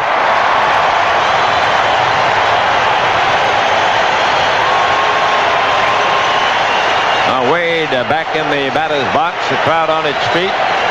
The 1-2 pitch by Bennis, and there's a tapper hit toward first base, fielded by Tino Martinez. He shovels it over to Bennis in time for the out. So Boggs is out. It's only the third assist by the Mariners, and the Yankees don't have any assists. Ernie, that is the most difficult play the first baseman and the pitcher have to execute. The ground ball, the little topper that's hit, in which the first baseman fields the ball and has to shuffle to the pitcher running past him. That's a very difficult play. You see that play mixed up a lot of times in baseball. Here's Bernie Williams now. He struck out in the first. Then in the fourth and sixth inning, he walked each time, and each time he scored. 4-2, the Yanks on top. Getting down into the late innings now, the seventh. Here's a ball outside. The difference of the game as it stands right now, bases loaded, double by Mattingly. Yes. On top of those bases on balls. Right. 3 walks and then the double. Strike called. He got a fastball in. Let's pause 10 seconds for stations to identify themselves on the CBS Radio network. The home of the St. Louis Blues. He shoots and scores! America's sports voice. A 1-1 pitch. 2 out, nobody on. 4-2 Yanks in the seventh. And the switch hitter takes the ball low.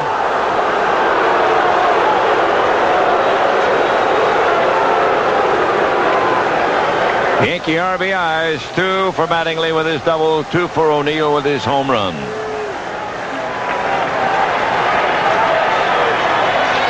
Williams at the plate. Here's a pitch. He looks it low. 3-1 on Bernie Williams. Basically, this has been a problem for Andy Bennis. He's giving Bernie Williams too much credit. Bernie's been a hot hitter in this series, but nevertheless, he's not the man who's going to hurt you. If you keep pitching him as if he's Babe Ruth, then the man behind you, O'Neill, is really going to hurt you. Here's the windup, and here's the pitch. And he walks him again. That's 3 walks issued to Bernie Williams. And each time, he is the first guy to get on base with that walk in each inning. Here comes Lou Piniella out. 6 passes issued by Bennis. And we are going to get a pitching change. It will be Norm Charlton, the hard-throwing left-hander, to come on now and see if he can douse the Yankees here in the 7th inning. Well, Bennis leaves and Charlton arrives.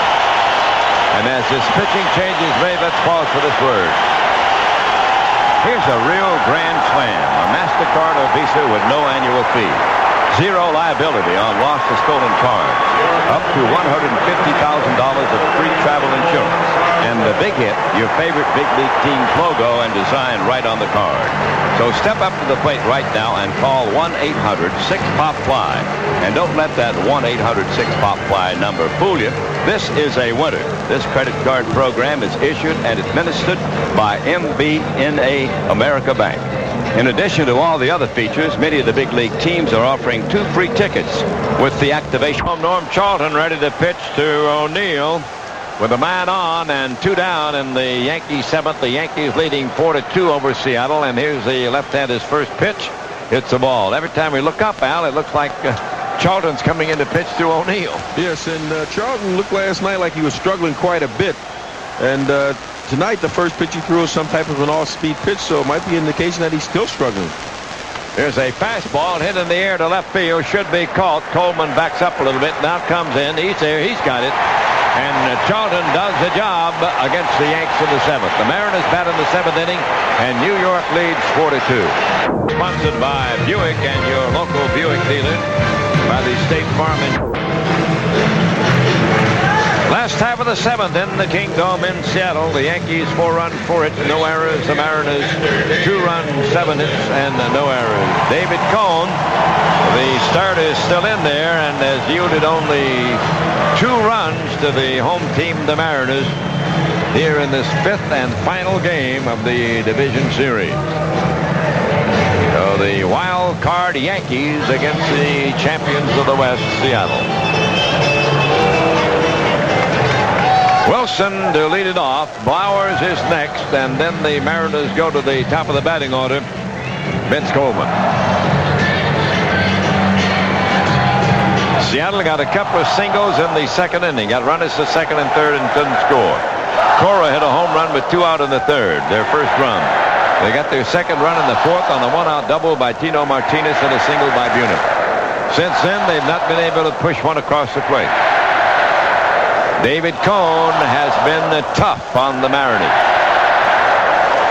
Wilson takes the ball outside. He's had a strikeout and a single. David Cone basically is going to school tonight. He's pitched an outstanding ball game, mixing up his pitches, curveball, slider, good fastball on the fist of most of these batters. There's a strike on the outside corner. 1-1. Keeping the hitters off stride. The hits have been divided this way for Seattle. Cora with 1, Edgar Martinez with 2, Tino Martinez with 2. Buhner has 1 and Wilson has 1. That's 7 in all. Wilson cuts and misses on a high one. 1-2 the count on him.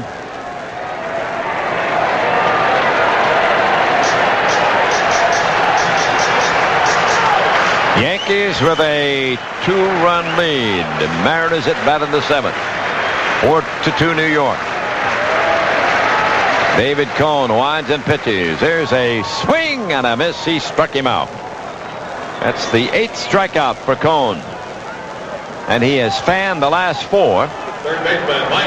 And the last 5 outs have all been on strikeouts. Well, the 5th through the 9th batter in the Mariner lineup, actually the 6th through the 9th batter in the Mariner lineup, really haven't contributed that much tonight. A lot of strikeouts. Here's a Blowers, the number 9 hitter. He has flied to right and hit it a force out.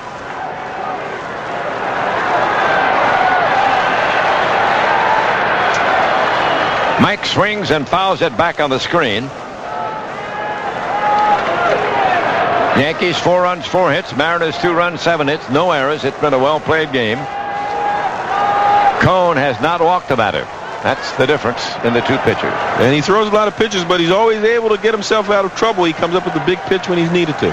Here it comes. There's a swing, another foul back at the plate. Andy Bennett started for the Mariners. He went 6 2/3. Allowed 4 runs on 4 hits. He walked 6 and struck out 5. Here's the paid attendance at the Kingdom, 57,411.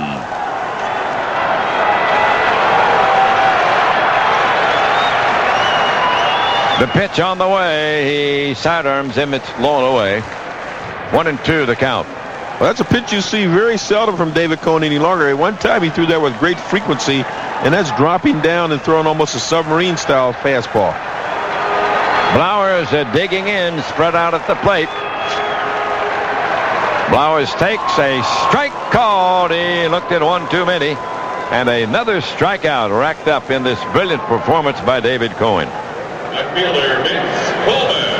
Now Cone now has set down 5 in a row on strikes. After the strikeout of Griffey in the 5th inning that ended the inning, Edgar Martinez doubled, and then the next 5 struck out. So he's on a roll. He's on a roll, and the Mariner offense is going to have to get back in gear because you don't want to make it too easy on the opposition. Right now they are by not being able to get men on base. Coleman is 0 for 3 in that leadoff spot tonight. He has flied to left, fly to center, and popped to shortstop. There's a line drive right to Mattingly, and the side is out 1-2-3 in the Seattle 7th inning. At the end of 7 on our CBS Division Series broadcast, the score: the Yankees 4, Seattle 2.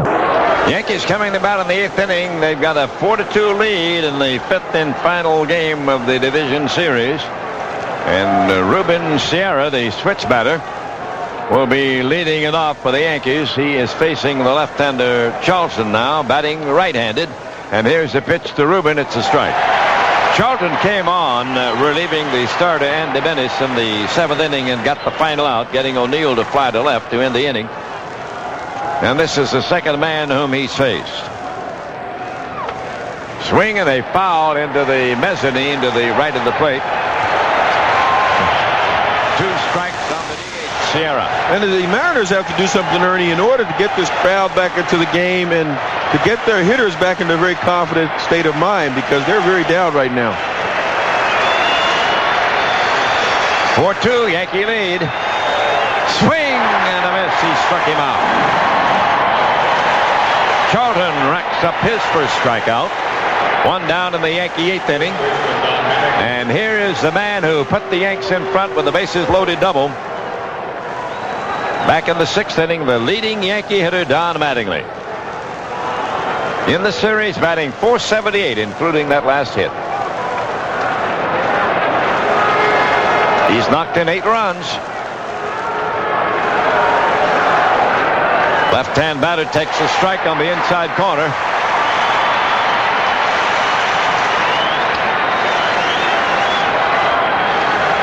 Edgar Martinez has knocked in 8 runs for the other side. They're the top men in that department. Fouls it away. Well, what a difference a day makes. You know, last night Charlton came in. He was struggling throwing strikes. And tonight you can tell he feels good because he's going right after the batters very aggressively. Bill Risley, the right-hander, throwing in the Mariner bullpen right now. And the left-hander, Charlton, ready, kicks and fires. There's a bounding foul ball over on the first base side off the bat of Mattingly.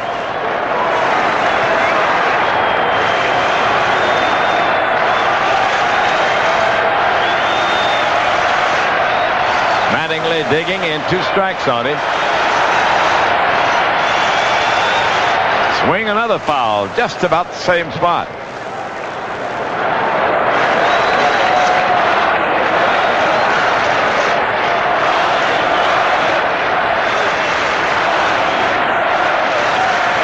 So Don Mattingly digs in against the big left-hander. 2 strikes on him. Nobody on, 1 man down. Fastball in tight. 1-2 the count. Mattingly has 4 doubles in this series out of his 10 hits.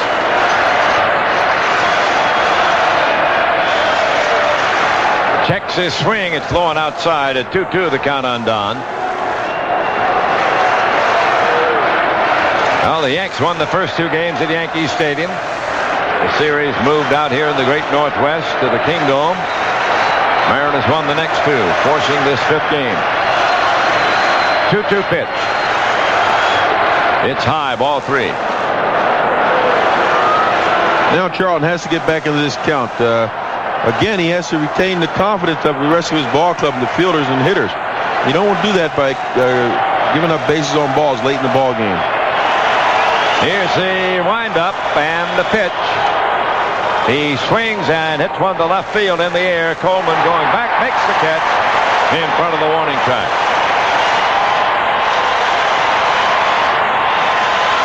Two down, nobody on in the Yankee 8th inning.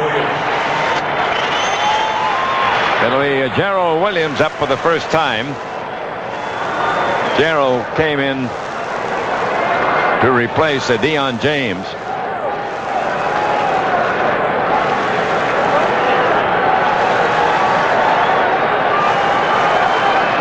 No hits in 4 trips. He scored a run. The right-hand batter takes a ball low.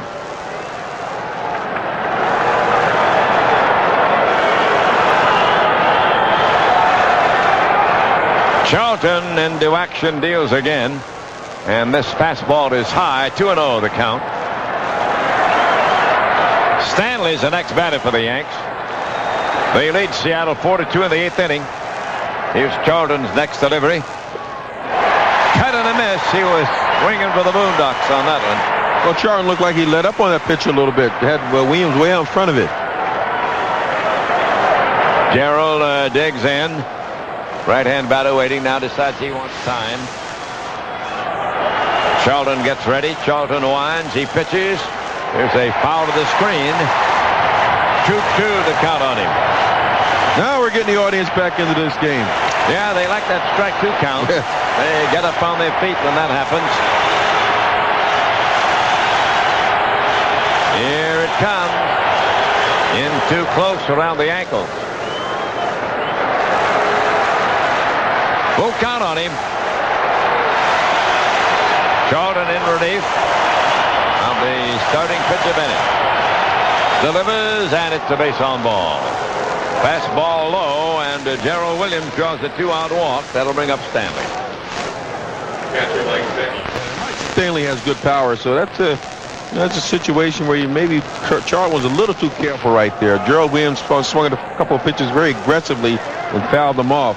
But Mike Stanley can truly hurt you, and especially to the opposite field. And that's 7 walks now by the Seattle pitchers tonight. Yankees lead them 4-2. We're in the 8th inning at the Kingdome. Ground ball up the middle. Shortstop Permine grabs it, shovels it over to Cora. They get the force out, and the Yanks are gone in the 8th inning. At the end of 7.5, New York leads Seattle 4-2. A noisy Kingdome in Seattle,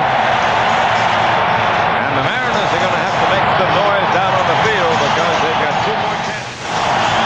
We're in the 8th inning, and the Yankees lead them in the final game of the series, 4-2. Joey Cora, who got the first run in with a home run in the 3rd, with nobody on and 2 down, will face David Cone, who has been absolutely brilliant here in this final game. Cone has struck out 9 and limited the Seattle team to 2 runs. Here's Joey Cora at the bat. Switch batting, second baseman, batting left-handed, and he takes the ball. Boggs in close at 3rd. We're in the 8th inning. 4 runs, 4 hits for New York. 2 runs, 7 hits for Seattle. Here's a high one. And we see something now we've not seen often in this game. Cone behind. Well, and Joey Cora is the ideal guy for Seattle to have there because he will sit there and take 2 or 3 pitches. Here's the windup. And he looks at a strike. A hard breaking ball over. 2-1 on Joey. 5 for 17 in the series, including his 1 for 3 in this one.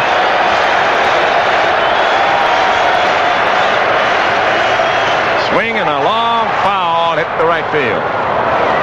Well, somebody came up with this one, Al Downing. I want to ask you. The last league leader in strikeouts to pitch in relief in a postseason game. You know who that is? The last league leader in strikeouts to pitch in relief in a postseason game. Here's a pitch. Swing and a fly ball to the right. That should be caught by O'Neill. He's under it. And he's got it, and Cora is out. Who are you going to say? I would have to say David Cone. How about Al Downing? 1964. Oh, no. Now, there's some sense then and many sense then. You kidding? I don't know. That's what they Oh, gave me. yeah. Oh, there are many sense then. All right. Yeah, there are many sense then. Somebody sent that information up. I thought maybe. Is that right? I thought maybe it was your second. I don't think so. Nolan Ryan pitched in postseason games. Koufax. It's flattering, but. All right.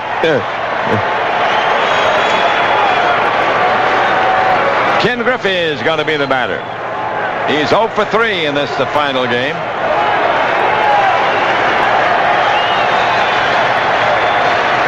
One down in the 8th inning.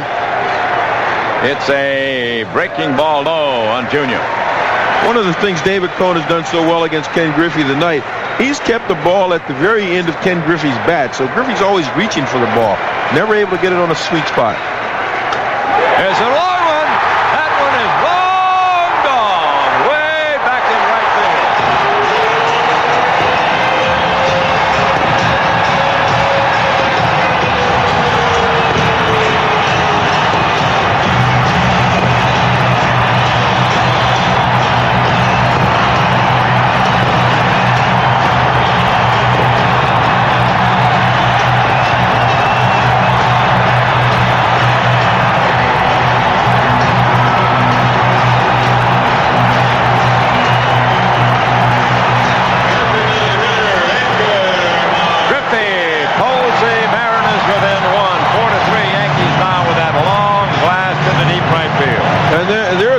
Where he says, I don't want Griffey to get on. He got that pitch right in the middle of the plate. Edgar Martinez at the plate, and he takes a strike from David Cone. It's getting tighter now, 4-3. The Yankees lead it in the 8th inning. A tremendous blast off the bat of Griffey. Cone winds and deals. There's a bounding ball up the middle, fielded by Fernandez. He shortstop fires the first to Mattingly, and there are 2 down. That was Griffey's 5th home run in the series.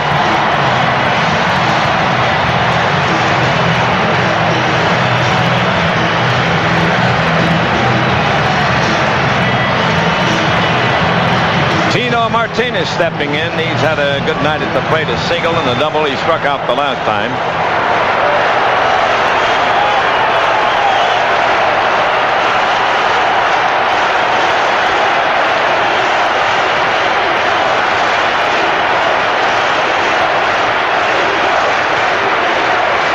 Cone ready, delivers, and Tino looks at the ball.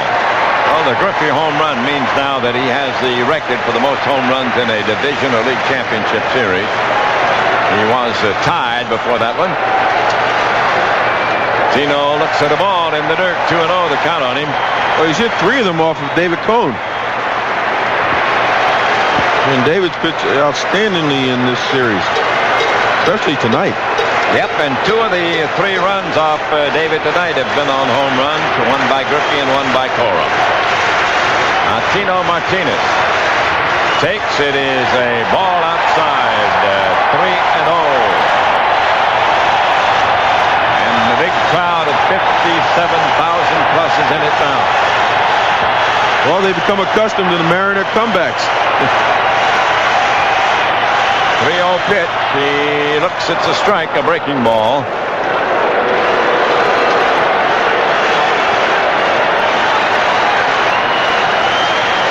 Outfield deep. Here's a windup by Cone.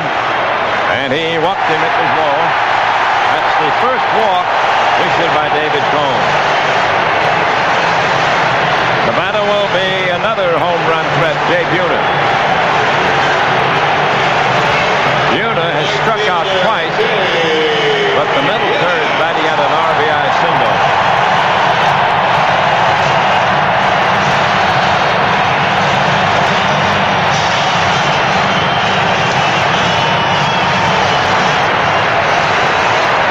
Actually, what has hurt the Mariner attack in this series has been the inability of Mike Blowers to make good contact, because he was the protection for Jay Buhner. Now Cone about ready to deal, but Buhner steps away. Buhner hit 40 home runs in the regular campaign, and he's had 1 in this series. He takes a curve down in the way. Ball 1. We're in the 8th inning. It's 4-3 Yankees. The Mariners have the tying run at first base. A 2-out walk to Tino Martinez put it there.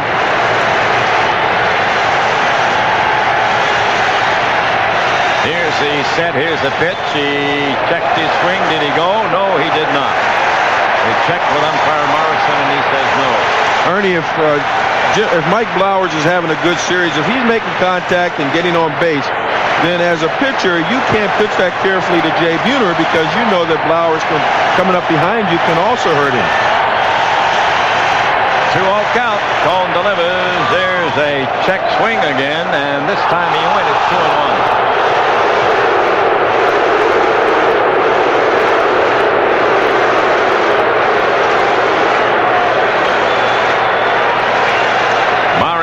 Rivera throwing in the Yankee bullpen, the rookie right-handed. 2-1 the count on Buhner. Man on, 2 down. Cone is ready. Cone delivers. Buhner swings as a line drive. Base hit, right center field. Stopping at second will be Tino Martinez. Velarde went in the air and almost hauled that one in. That ball was hit awfully hard, and what happened was Velarde was playing a couple steps over to his left towards first. That ball was hit more towards second, and by the time he got to the spot where the ball was, that ball had gone by him. So that's the second hit in this game for Buhner. And now the Mariners have 2 men on and 2 men down. They trail by 1. And we'll pause here 10 seconds for stations to identify themselves on the CBS Radio Network. There will be a pinch hitter. Alex Diaz will come up to bat for Seattle now. He has appeared in 1 game in this series and had 1 hit in 3 trips. He has also struck out once. And we're going to get a Yankee conference and maybe a pitching change here. Ernie Contreras, the pitching coach, coming out to talk with the catcher Stanley and the pitcher Cone. Tense moments, Mr. Downing. Well, David Cone, judging by his reaction, evidently maybe there was some... Diaz coming to bat now. He's a switch batter. He'll be batting left-handed against David Cone. Young man started in the Milwaukee system, and Milwaukee waived him to Seattle in October of '94. So this current year, the year just passed, his first year with the Mariners, he batted .248. Alex Diaz, D-I-A-Z, at the bat with 2 men on and 2 men out, and the Mariners trailing the Yankees by a 1-4-3 in the 8th inning. Here's David Cone ready to go to work. David sets and deals, and Diaz takes a breaking ball for ball 1. Throughout his career, Diaz really hasn't been known for much of a power hitter, although he had a big home run earlier in the season for the Mariners. But nevertheless, he's capable of putting the bat on the ball, putting the ball in play. And right now, all you need is a base hit up the gap somewhere. You'll tie this ball game.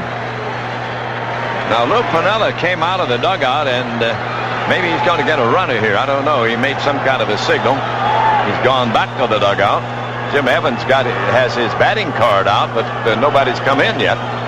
Well, you're looking for somebody to run. Maybe the guy's inside. Could be. They might be talking about a runner for Buhner. I don't think maybe for the runner at second base. But then can't take Tino out. He's just.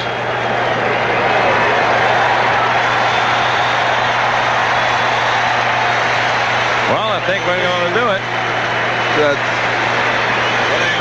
I tell you, Alex Rodriguez. That's a very it's an awkward move. I'll tell you why, Ernie. You know, Tino's your first baseman. That's defense. And in the 9th inning, it's important that you shut the other team down. You want to retain that good defense. Well, Mr. Piniella has made his move, and he's going to live and die with it. And we'll see what happens. Well, it is. That's exactly what it is. You have to score that run from second. Alex Diaz at the bat. Rodriguez, the youngster, represents the tying run of the game. He's out there at second base. Here's a set by Cone. Diaz waiting, and he takes a low curve to 2-0. Man on first, and the man on second. 4-3 the Yankees. The Mariners have cut the lead to 1 on the home run by Griffey here in the 8th inning. And David Cone's had 2 wild pitches tonight, so he's going to be a little hesitant to throw that hard slider in the dirt. Now the right-hander ready. He pitches, and there's a cut and a miss. 2-1. Cone trying to survive this 8th inning. Yankees have 4 runs and 4 hits, and the Mariners have 3 runs and 9 hits. But 3 of the Yankee runs were scored by people who were put on bases on ball.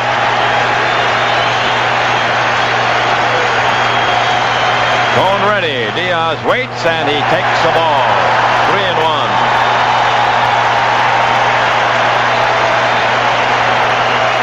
I would almost expect that if this runner gets on base, this batter gets on base, that they will take out David Cone simply because, again, with his propensity to throw wild pitches with that hard slider, I mean, you'd have to bring in a pitcher who is less likely to do that, which would probably be Rivera. And Wilson is the next scheduled hitter. Diaz is batting for Panine.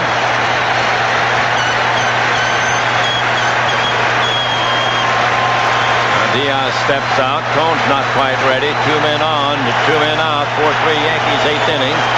Diaz waiting. Cone sets and kicks and pitches, and he walked in.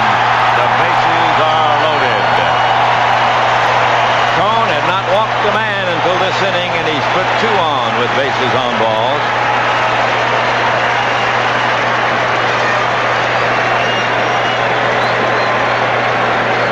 Diaz at first. Buhner goes to second. Rodriguez is at third. And Doug Strange, the utility infielder, is going to be the batter. He's another switch hitter. He'll come up with the bases loaded and 2 down. He's batting for Wilson. A lot of changes here. The wheels are turning, Al Downing. Well, you have to turn them, Ernie. This is the last day. There's no tomorrow. the team who wins this ball game will go on to play Cleveland, and this is the chance the Mariners have to take to try to get back into this ball game. They're down by 1. They have to score, go ahead, tie, and go ahead. Hopefully. So here's a 31-year-old journeyman, Doug Strange. He's been around since 1985. He started in the Detroit system. More recently with the Cubs and with Texas. Bases are loaded. He's batting left-handed. And he takes a cut and misses. Strike 1 on Doug. I notice all the left-hand batters have a difficult time laying off that hard slider on David Cone. And I think the problem is that they're reacting before the ball is on its way to the home plate. They're looking for a fastball, and the ball is breaking as it's coming up to the plate. Strange batted .271 with a couple of home runs in the regular campaign. And the left-hand batter takes the ball outside. 1-1 on Doug Strange. He came to Seattle as a free agent in March after playing last year with the Texas Rangers. 1-1 the count on Strange. 3 men on, 2 men out. He takes a low one. 2-1 the count on him. And there again, we saw Mike Stanley have a tough time with that pitch in the dirt, bouncing around back there. Strange has been in 1 game, batted 3 times without a hit in the series. Digging in, waiting on a 2-1 pitch from David Cone, who's trying to hang in there. And David deals high. Bases are loaded, and a wide one here ties the game, folks.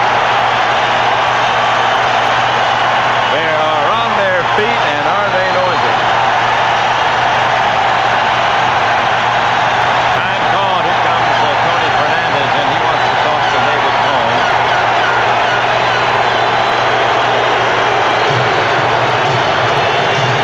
San Palazzo, the third base coach, coming down to talk with the batter Strange. They meet halfway between the third and home. Well, he might be telling them just take a pitch. I mean, you have nothing to lose. You know, you take a pitch. Hey, if it's a strike, you still strike 2. Flowers is waiting on deck. 3 men on for the Mariners. They trail 4-3. 2 down. Last half of the 8th inning. The count is 3 balls and 1 strike on Doug Strange, the pinch hitter. Here's the pitch. He takes. It's a strike. David Cone gets a lot of his strikeouts on pitches out of the strike zone, and that was a good strategy right there. Make him throw a strike. Now something has to break loose, folks. It's a 3-2 count on Strange. 3 men on for the Mariners. 2 men out. They trail 4-3 in the 8th inning. Cone is ready. Cone pitches, and it is ball 4. The game's tied. The run is forced home on the walk to the pinch hitter Strange, who had a great at bat, and the game is tied.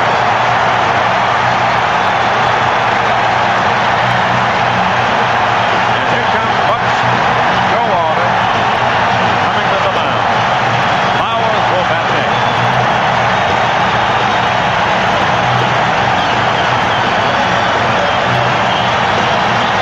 Well, did he wait too late, Al, or not? No, I don't think so. Well, as the pitching change is made, let's pause for this word. Question.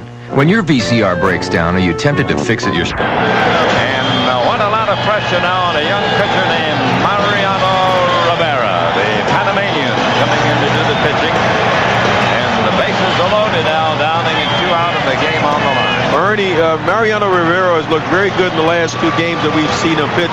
He seems very well composed for a young man. He has very good stuff, a good arm, good fastball, good slider. But as you mentioned, this is a tension-packed situation. And you asked me a question prior to the break whether or not I thought Buck Showalter waited too long to take David Cone out. Now, David being a veteran, you have to give him every opportunity to get out of that jam, mainly because the man you're going to bring in is this young man Mariano. So you want that burden on David Cone. Yeah, that's a very good point, and he was in 1 pitch of getting the Strange out. Yes. The 3-2 pitch was a low one, and that made the difference. So now the Mariners have a chance to go ahead here in the 8th inning in this decisive battle in the division series of the American League. Rivera taking his tune-up tosses. Slender, young right-hander. He's 6'4", weighs 168.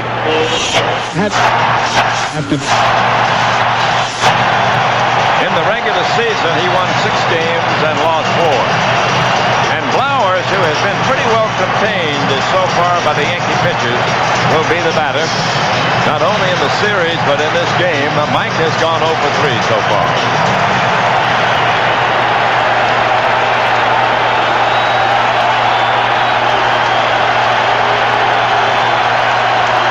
Rivera ready. He sets. Flowers is waiting. Here's a pitch. He takes a strike. Oh, that was a good hard fastball. This is the 3rd game Rivera's appeared in. He's worked 4 2/3 innings. He has a 1-0 record, and he struck out 7. Most importantly and most impressively, he hasn't walked anyone. So can't afford to walk one now. It would be the tie-breaking run in this 4-4 deadlock. Flowers waiting, and Flowers fouls it away. So the young man from Panama gets 2 quick strikes on Flowers. Now Flowers has to make some adjustments in his swing because when you're down 0, no balls and 2 strikes in a situation such as this, now you think instead of home run, I just want to put the bat on the ball and put the ball in play. Don't want to strike out here. 2 strikes on him. He digs in against the new pitcher, Mariano Rivera. Rivera to the set now, the right-hander ready. He pitches, strike called, and the inning is over. Rivera does the job, but the Mariners tie the game, and we go to the 9th inning on our CBS Division Series broadcast. It's the Yankees 4 and the Mariners 4. We'll be back in just a moment. Plant a tree for your tomorrow. This teams can really get together some real action. They are tied 4-4 going into the 9th inning. And with all the good pitching we've had, Ernie, it's been bases on balls really that have turned the tide in this ball game. Yes, sir. David Cone got a little wild there in the 8th inning, and that brought about the tie score.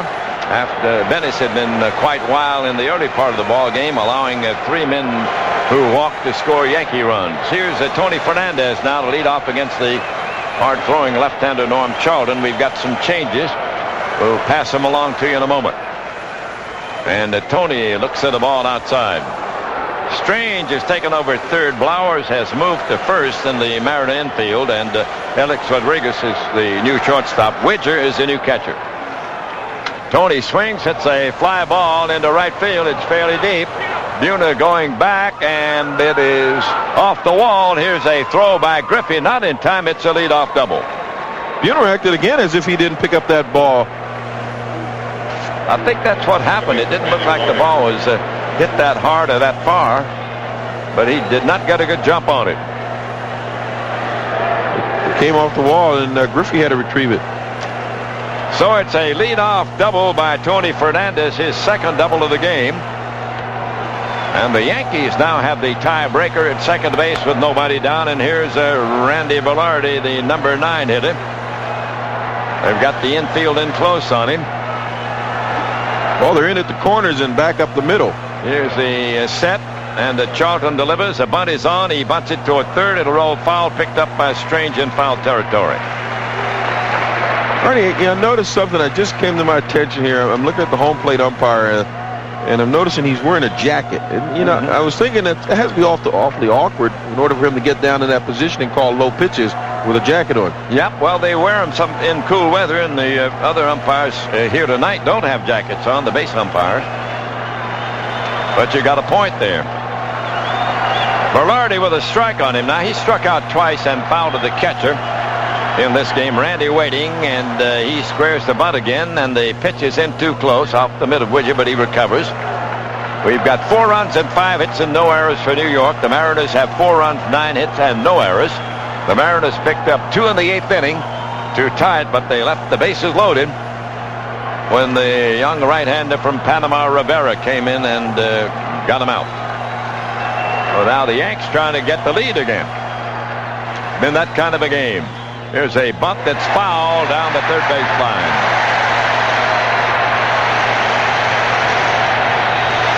Not a very good bunt. He didn't square away. It was, he didn't level the bat. He just didn't do it right.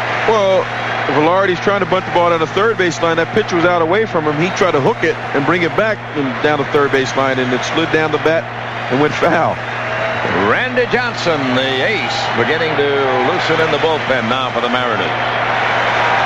Here's the set by Charlton, the left-hander. And the pitch is outside. 2-2 the count on him. Fernandez on with a lead-off double in the Yankee ninth inning. The game deadlocked 4-4 in the Kingdome.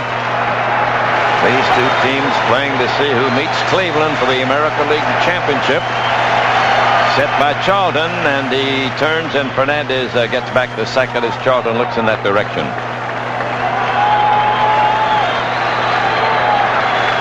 Now Velarde, after trying to bunt twice, has fouled it off. He waits on a 2-2 serve by the left-hander. He takes it in the dirt. It bounds away from Widger. He recovers, and Fernandez had started for third, and I think he might have hurt himself. Sort of strained his knee. Looked like he jammed his knee. Yes. He's had a lot of trouble with his knees off and on. And when he made a quick turn to try to get back, I think that's when he did it. Gene Monahan, the Yankee trainer, is going to run out there and take a look at him at second base. And here comes Buck Showalter. He represents the tie-breaking one. They want a guy that can run, don't they? Yes, they do. Well, one of the problems you have on AstroTurf, Ernie, is that they have some new shoes that you can use, and they give you good traction. The only problem is that when you stop on the dime. And then, your body keeps going, but your feet are still. Well, Buck's talking with Tony now, and he's going to test it. He's going to trot a little bit around second base. And while he does that, we'd like to remind you that CBS Radio sports coverage of the Major League Baseball postseason continues next week with the American and National League Championship Series. Jerry Coleman, Jim Hunter will be on hand in Cincinnati for the Brave Red Tuesday evening at 7:50. And in the American League, it all depends on this one, but the Cleveland Indians are waiting the outcome of this game, and John Rooney and Jeff Torborg will bring you that series. And that opener will begin at the same time, 7:50. So we hope you'll join those stalwarts of the booth. Ready now, Velarde waiting on a 3-2 delivery. Here it comes, and he walked him. So there's that base on balls again. 2 men on for the Yanks. He had 2 quick strikes on him and then lost him. And now here comes Lou Piniella. We're going to get Randy Johnson.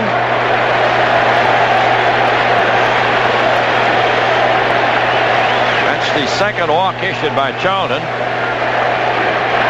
And the summit meeting is forthcoming out there in the middle of a diamond. Manager Piniella has reached the mound. He's talking with Charlton and with the young catcher Widger. Randy Johnson continues to throw in the bullpen. Oh, he's bringing in Randy Johnson. That's the sign for the bullpen. That's going to be all for Charlton. And Randy Johnson gets a great hand as he leads the bullpen and comes to the mound. And as his pitching changes play, let's pause for this word. Downing, this is what you stick around baseball for. We've got a classic confrontation now. Randy Johnson coming in to pitch. To the Yankees in the ninth inning. There are 2 men on and nobody down in the game. Certainly on the line here. All tied up 4-4. Of course, you wonder whether or not you're going to see vintage Randy Johnson, because remember, he just pitched on Friday. And so he's basically pitching on the day that he would be doing his throwing. And normally a pitcher doesn't have that really sharp command of his pitches, and he usually has a little more stiffness in his arm. So it's going to be very interesting to see how his arm responds to this competition here. And he's going to be facing Mr. Wade Boggs. Yes. But Randy's usually tough on left-handers. But as I mentioned earlier, when you're a power pitcher and you have to come out of the bullpen between starts and pitch on that second day after you started, sometimes you just don't have that little bit extra. Randy's still tuning up, ready to face Mr. Boggs, and Johnson has pitched in 1 game. He went 7 innings, allowed 2 runs. He struck out 10, you remember. Both those runs were earned off him. And he was the winning pitcher.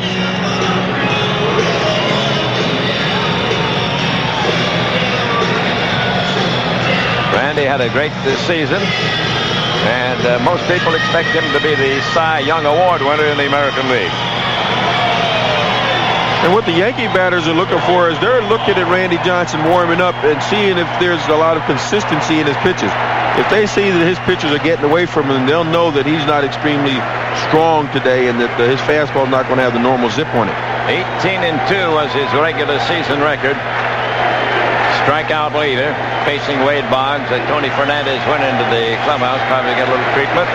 He's back at second base now, representing the tie-breaking one. Velarde leads off the bag at first base. Here's Wade Boggs to face the new pitcher, the tallest man in baseball, Randy Johnson. And Johnson delivers, and he tries to bunt, and he bunts it foul. He jammed him on that one. I don't think he tried to bunt that one. I think he was trying to get out of the way. That ball just kept coming after him.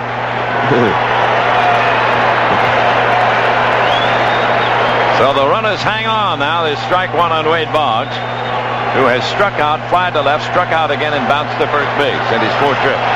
Outfield to left on Wade. Johnson gets his sign from Widger, ready to go to work. And the pitch is a strike on the outside corner. That was a good fastball.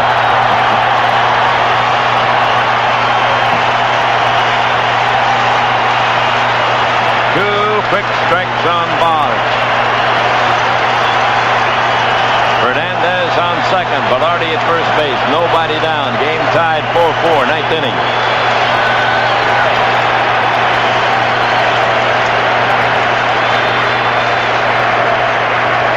Johnson waits some more, then decides he'll step off the mound. Boggs steps away from the plate.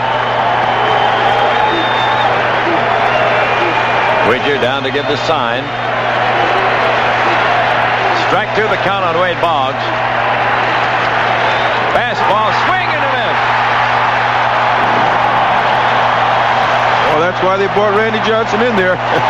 Get some strikeouts. Oh, man, has been tough. Bernie Williams coming to bat. Bernie has struck out and walked 3 times. The first 2 times he walked, he scored each time. Infield now in double play depth. Well, the thing is, Randy Johnson is not a ground ball pitcher, and if Randy Johnson is going to try to finesse you, he really does you a favor. And he's a power pitcher, and that's the way he should pitch. See, Bernie hit pretty good against Randy. He hit a home run off him the other day. He had a base on balls, a home run, and a single. Batting right-handed against the left-hander. 1 out, 2 men on. The Yankees and the Mariners are tied in the ninth. 4-4. There's a breaking ball low. And the other day, Bernie realized he couldn't get around on Randy's fastball, so he hit his fastball to right field, hit a home run up in the right field pavilion.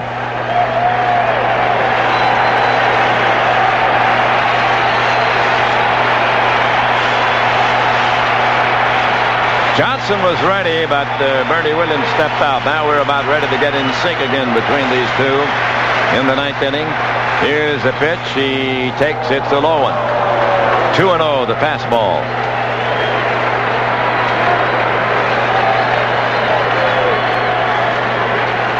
Mariners got 1 in the third. The Yankees came back with 2 in the fourth. Then the Mariners tied it with 1 in the fourth to make it 2-2. The Yankees got 2 in the 6th inning to go ahead, and then the Mariners got 2 in the 8th to retie the game. That's where we are now, the 9th inning. So it is moved back and forth here on the big scoreboard. Williams is waiting. He swings and pops it up into the infield.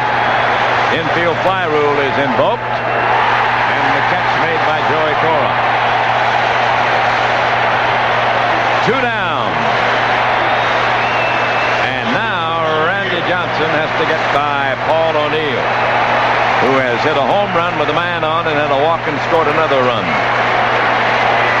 O'Neill is also flied out twice, once to center and once to left. Paul O'Neill is a very good fastball hitter. And he's the type of a left-handed batter, again, a lot like Junior Griffey. It doesn't bother him who's on the mound. I mean, he's going to hit. Taking a couple of practice swings. Paul O'Neill ready to step in.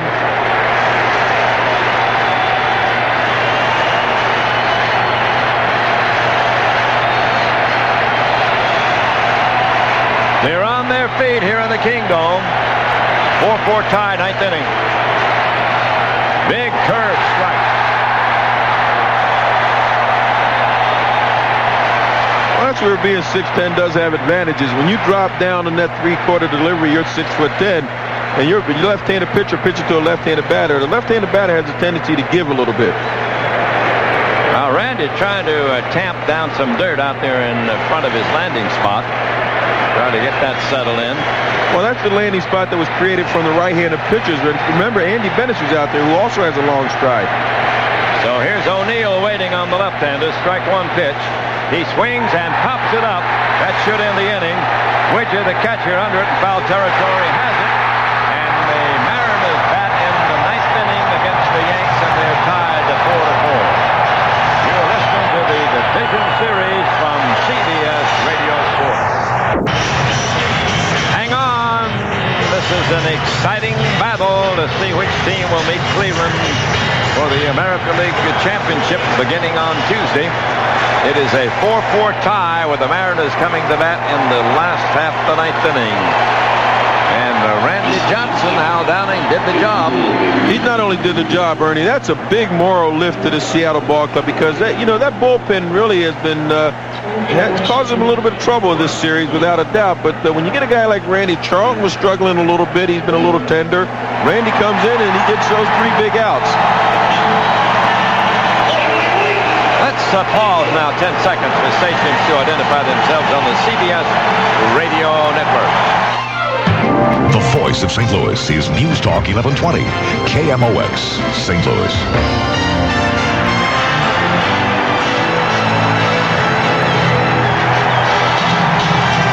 It'll be Coleman to lead it off for the Mariners into Joey Cora, followed by Ken Griffey against the young right-hander from Panama, Mariano Rivera, who has pitched brilliantly in the series so far. Rivera came in the 8th inning with the bases loaded after the Mariners had scored twice to tie the game, and got Mike Flowers on a call for a strike to end the threat and the rally. Now here's Coleman to lead it off.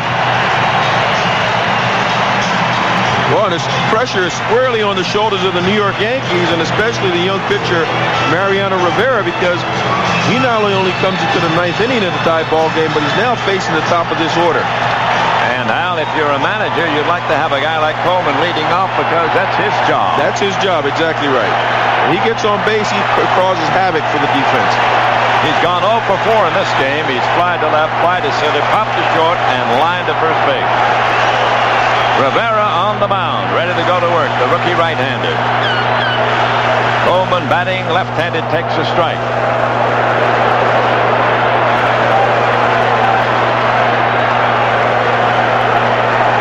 Ninth inning, the game tied 4-4 in the Kingdome. Swing and a foul out of play. Didn't get around on that fastball, and the count is strike 2 on Vince Coleman. Joey Cora, the second baseman, waiting out on deck.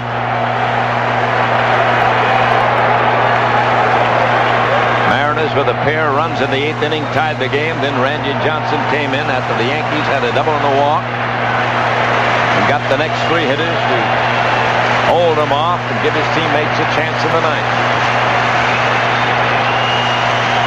Here's a pitch. Coleman swings. It's a line drive. Left field. Base hit. Coleman leads off with a single in the ninth.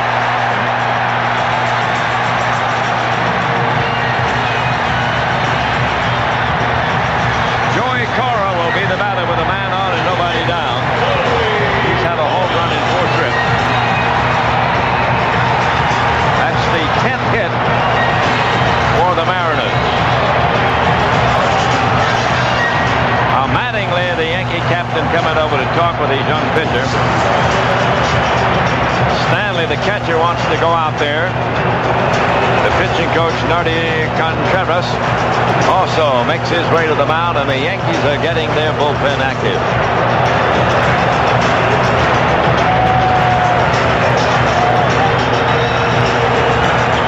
That was Coleman's first hit in this crucial game.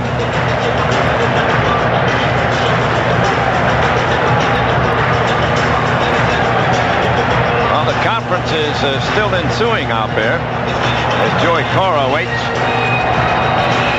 in the batter's box to see what they've got for him.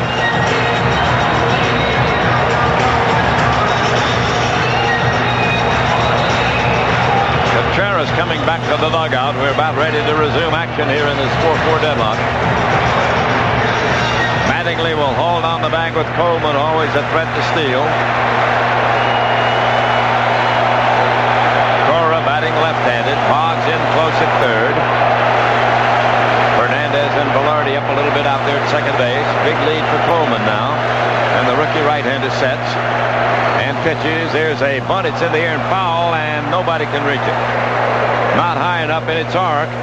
Stanley raced toward his dugout, but he couldn't get under that little pop fly bunt. 4 runs, 10 hits, no errors for Seattle. The Yankees have 4 runs, 5 hits, and no errors, and what a battle this has been. Home runs and bases on balls and clutch hitting. Just a little bit of everything in the Kingdom. Jack McDowell throwing now the Yankee bullpen. Here's Cora waiting on a strike one pitch from Rivera. Here's the set. He holds it and now throws over to first. And Coleman gets back with a head first slide.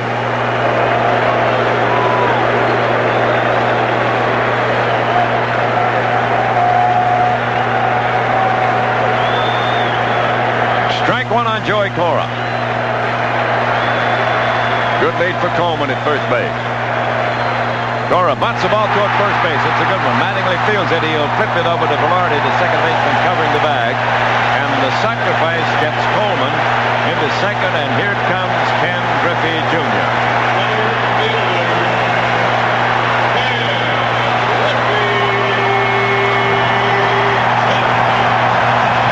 Griffey gave his team a great lift in the 8th inning when, with 1 out and nobody on, he hit his 5th home run of this series to pull the Mariners within 1 at that point.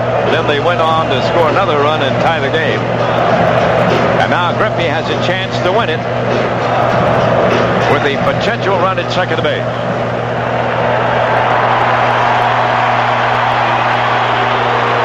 They'll walk him.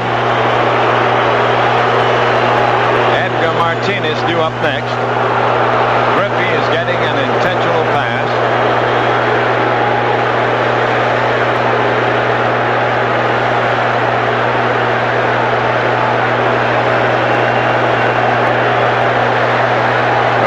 Take the bat out of his hands, and Edgar Martinez, the league's batting champion, is due up next.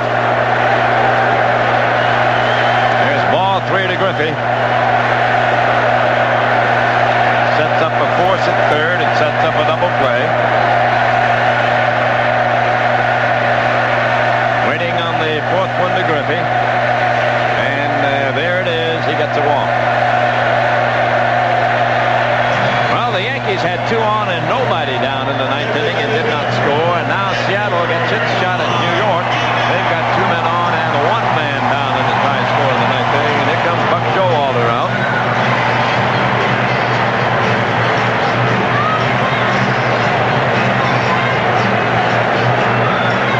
So Buck's going to take a look. And he's going to bring in the tall right-hander Jack McDowell. So we've seen each one of the managers go to his 8 starting pitchers here in this game and use them in relief. Oh, McDowell will take over now. Black Jack. There'll be 2 men on as he comes in, and there'll be 1 man down. Stanley goes out to talk to McDowell. Tony Fernandez in there to get in on that conversation.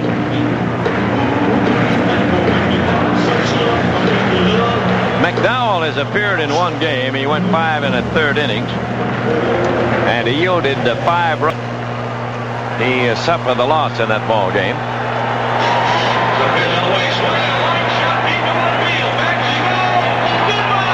Well, this one's had a little bit of everything. The Mariners got out in front in the 3rd inning when Joey Cora broke a scoreless tie with a home run in the right field seat. That made it 1-0. And then the Yankees in the fourth came back with one out. Bernie Williams walked, and O'Neill touched Andy Bennis for a home run to put the Yanks in front at that point, 2-1. The Mariners recoiled and got a double by Tino Martinez and a single by Buhner to tie the game in the fourth, and it went along that way until the sixth inning when the Yankees got two on a bases-loaded single by their captain Don Mattingly to take the lead to 4-2. And it looked as if David Cone would go all the way and post the victory, but David defaulted a little bit in the eighth inning. Griffey touched him for a home run with nobody on to cut the lead to 4-3. And then with two out, Tino Martinez walked, Jay Buhner single, a walk to Diaz, the pinch hitter, and then a walk to another pinch hitter, Doug Strange, sent the tying run home. And that brought us to this ninth inning where Jack McDowell, the tall right-hander, one-time Cy Young winner, ready to face the leading hitter in the American League, Edgar Martinez. He's batting .579 for this series. In this game, Edgar has had a single and a double. He's fouled at first, and he's bounced to shortstop. And he's known as one of the best situation hitters in baseball. There are two men on for Edgar. The infield in double play depth. One man down. 4-4 tie, ninth inning.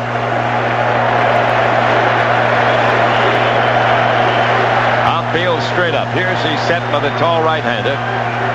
And McDowell delivers. Martinez takes the ball.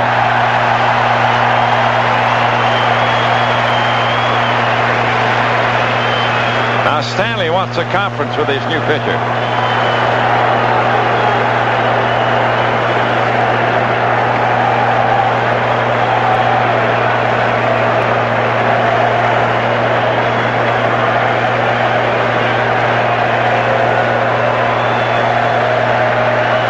He is the third pitcher, Jack McDowell.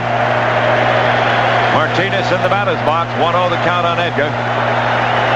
Here's a pitch. He takes it. It's a strike. 1-1 the count on him. So the young Rivera works 2/3 of an inning, and he's responsible for those two men on base.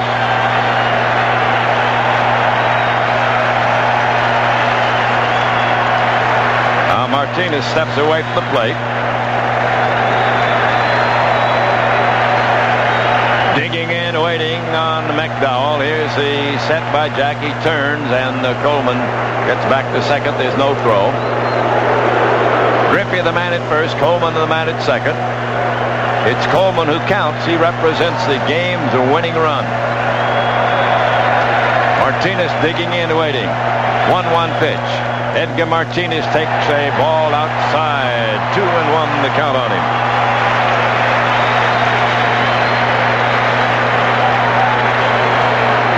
Tug of the cap by the tall right-hander Jack McDowell. Now Martinez stands very deep in the batter's box.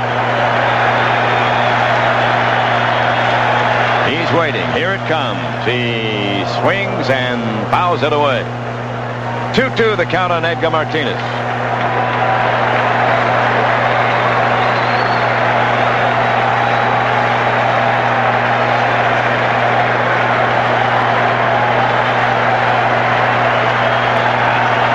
McDowell, who won that Cy Young with the White Sox.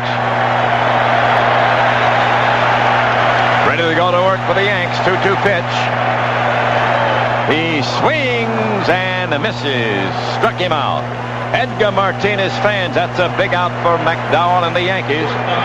Getting the best hitter in the American League on strikes. And now the young native of New York City, Alex Rodriguez, will be the batter.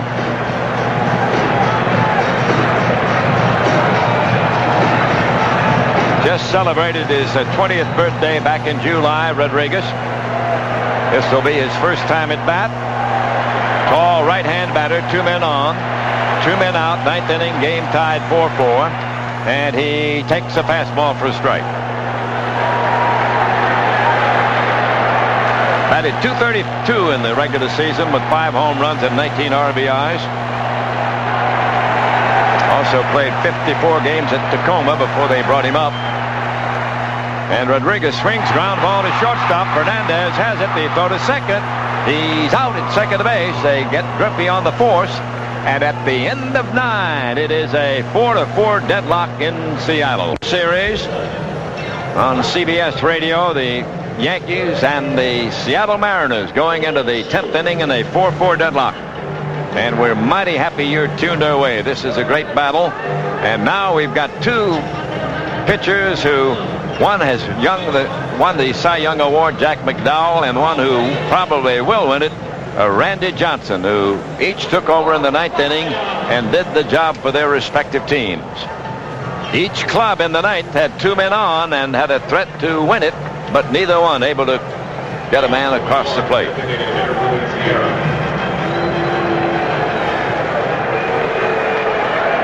Remember, game number 2 of this series went 15 innings before the Mariners beat the Yankees, and the Yankees beat the Mariners in that one 7-5. Well, here's Ruben Sierra, who will lead it off in the 10th for the New Yorkers against Randy Johnson.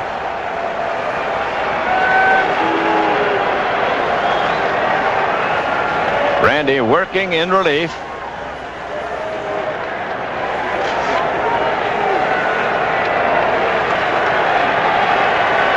Here's Ruben batting right-handed. 4-4 tie, 10th inning, and he takes a hard curve into close down around the ankle. And the event has started. Norm Charlton took over in the 7th inning, and then Randy Johnson in the 9th. Sierra looks at a strike, a hook across. So 1-1 the count on him.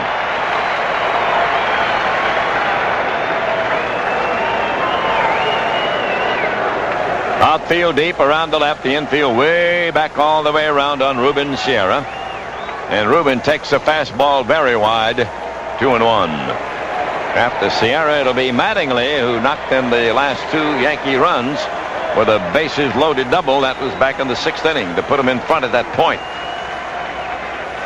Sierra fouls it back on the screen. Count even, 2-2.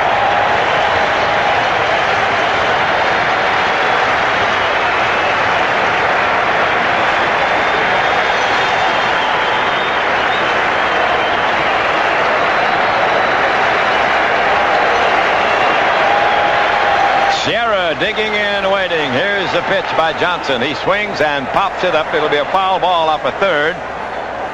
Here comes Strange over, and he won't get it. It's just out of his reach. Widger, the catcher, also came over. That one went right back of the dugout in the front row. That keeps Sierra alive here beginning the 10th inning for the Yanks.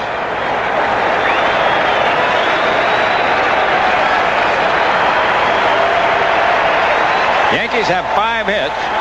They had 1 in the 9th. The others came in the 3rd, 4th, 5th, and 6th. 1 in each. Here's the pitch, and Sierra fouls it away back upstairs. He had a pretty good riffle at that one, making Randy Johnson do a lot of work in this inning.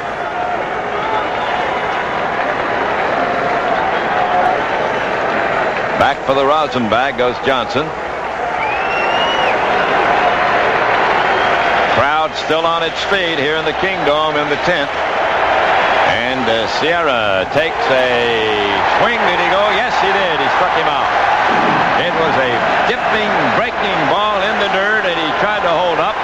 But Dan Morrison, the first base umpire, says he went across. And Sierra is down the line and yelling at the Morrison, the umpire, and Buck Showalter is coming out to get him back to the Yankee dugout.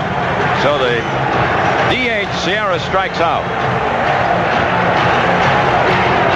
Second strikeout for Johnson since he took over. And here's Mattingly, who has been the best hitter on the Yankee team in this series. Don has flied out twice to left. He's flied to right. And he had a bases loaded double to knock in 2 runs in the 6th inning.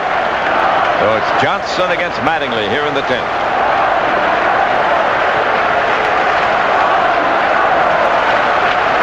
Here's the windup, and here's the pitch. He takes a strike on the inside corner.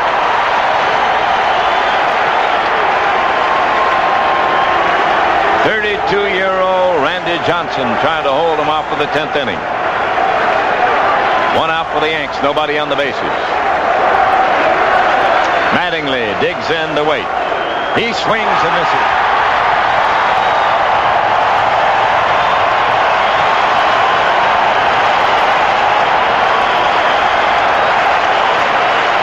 Randy Johnson with 4 straight strikeout titles in the American League. 2 strikes on Mattingly. Here it comes.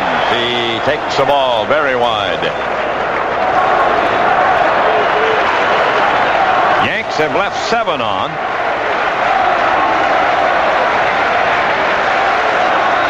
Mariners have left 10 stranded. 4-4 tie, 10th inning. Strike called. He stood there like the house by the side of the road and watched that one go by. 2 strikeouts for Randy Johnson in this inning. And a total of 3 since he took over in the ninth. Now Gerald Williams, who came in, replaced Dion James. He came in as the runner for Dion and then stayed in to play left field. He'll be the batter. Right-hand hitting outfielder has been the bat one time, and he drew a base on ball.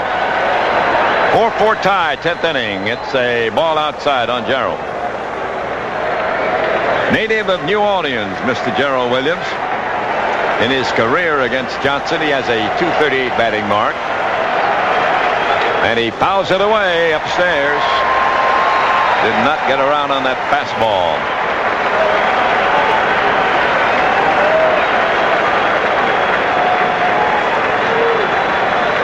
Williams was the Yankees' number 14 draft choice back in the June '87 draft. He's worked his way through the system.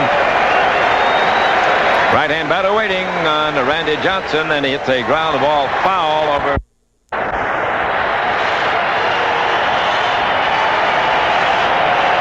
Gerald Williams waiting on Randy Johnson's next delivery. Here it comes. He struck him out. Called out on strikes. Johnson strikes out the side in the 10th. After 9.5 innings, the score, the Yankees 4, the Mariners 4. You're listening to the division series from CBS Radio Sports. Randy Johnson did the job in the 10th inning. He struck out the side, and now the very talented Jack McDowell will try for the Yankees to hold off the Mariners in their 10th inning. It'll be Jay Buhner to lead off.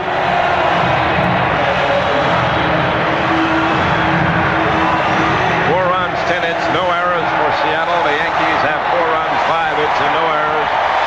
And it has been some battle here at the Kingdome.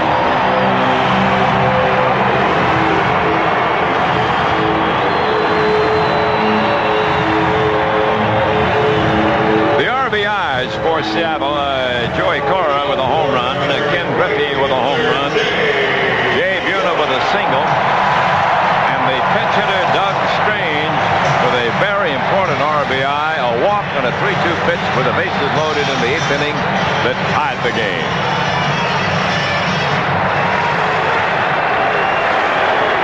Here's Buhner at the bat, facing the right-hander Jack McDowell, and Jay Buhner takes a ball high, ball 1. Outfield deep, straight away. They're bunching him in the middle. The infield is very deep on Buhner. A one-time Yankee, and he looks at a curve for a strike, 1-1.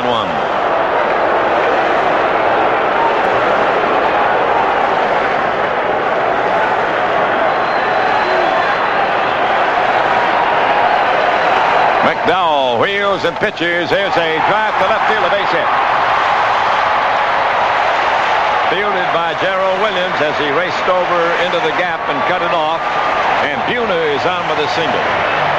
Well, in the 10th inning, the leadoff man Coleman got on with a single, and the Mariners were unable to capitalize. Now Buhner gets his 3rd hit of the night.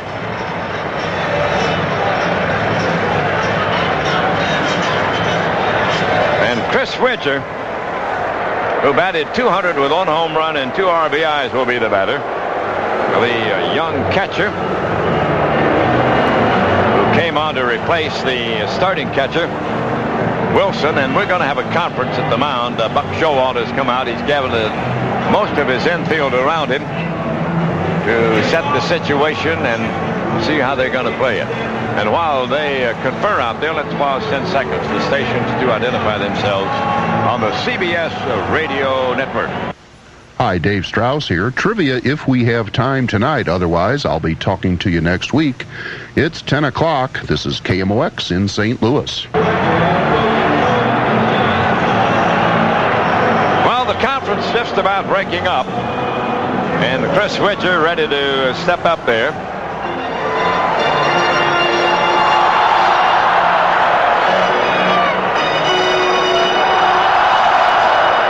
Widger has been in one game. He batted twice and struck out each time.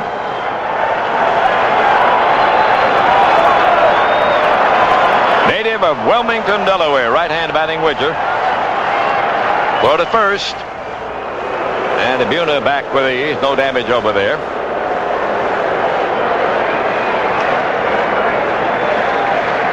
Tenth inning in a 4-4 tie at the Kingdome. McDowell ready. The bunt is on, but he takes it. Does not offer. Ball one. Boggs charging from third. Mattingly charging from first base. Velarde racing from his second base position over to first. And Fernandez set to cover second base from his shortstop post.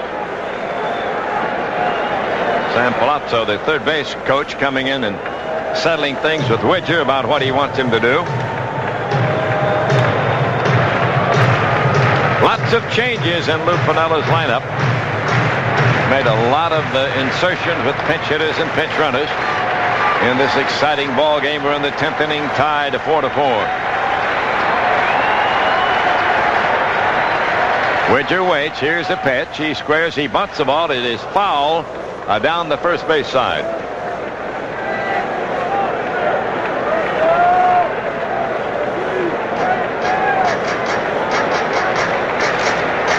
Now, this spot in the lineup has had Soho, Fermin, Newson, Diaz, and Widger all bat in that spot. Symbolic of the many changes that Lou Piniella is making. 1-1, they count on Widger. See if he still tries to bunt. Buhner at first base. He's trying to bunt, and he takes it. Is a strike call. 1 ball, 2 strikes to count on him.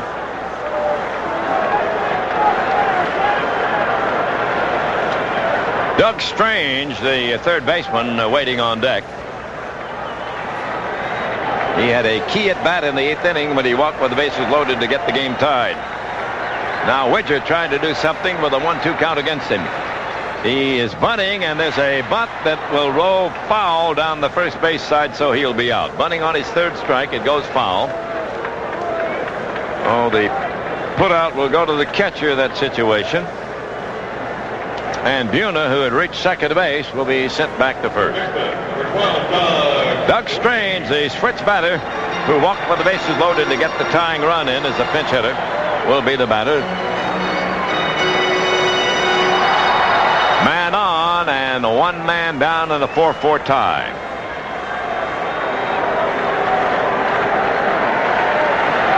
Outfield not very deep on Doug, and they're slightly to the left against him. McDowell ready. And Strange takes a strike on the outside corner. Good fastball from Jack McDowell.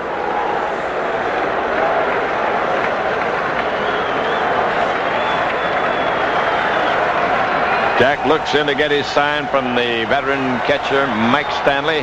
Goes to the set, pitches. There's a swing and a miss. 2 strikes on Doug Strange.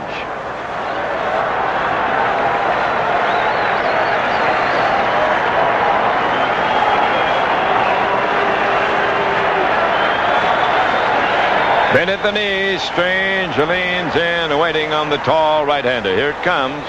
Swinging the bounding ball to second. A glove by Velarde over to Fernandez. 1 relay to first. Not in time. Strange beats the relay.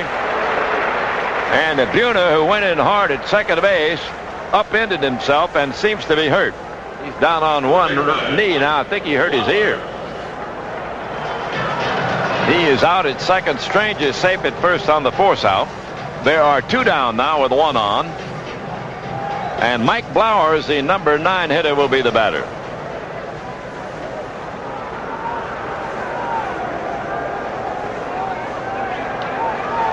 Sam Palazzo going out there. Now Rick Griffin, the trainer, is going to go out and take a look at Buhner. Seems to be all right. He's walking toward the dugout under his own power.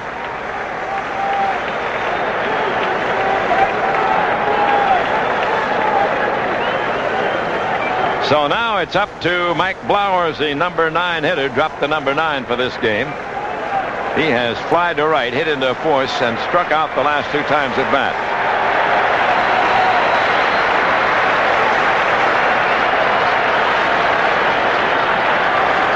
The Mariners have 4 runs on 11 hits. The Yankees have 4 runs and 5 hits. We're in the last half of the 10th inning. Blowers is waiting on McDowell. Swings at the ground ball on the left side. Fernandez gloves it. The throw to second. He's safe. It was close. It'll be a base hit. Strange with a headfirst slide beat the throw, and it was a bang-bang play at second. And Tim Welke, the umpire out there, gave the safe sign.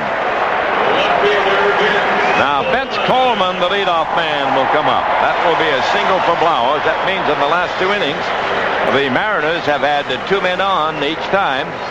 They didn't score in the 9th. They've got another shot at the Yankees here in the 10th.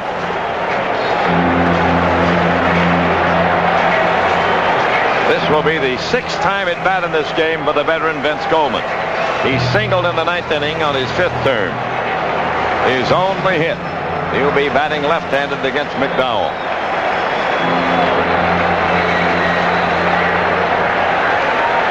Flowers at first and Strange at second. 2 out for the Mariners. Coleman fouls it away on the screen, going for that first pitch. Oh, the Mariners have upped their hit total to 12.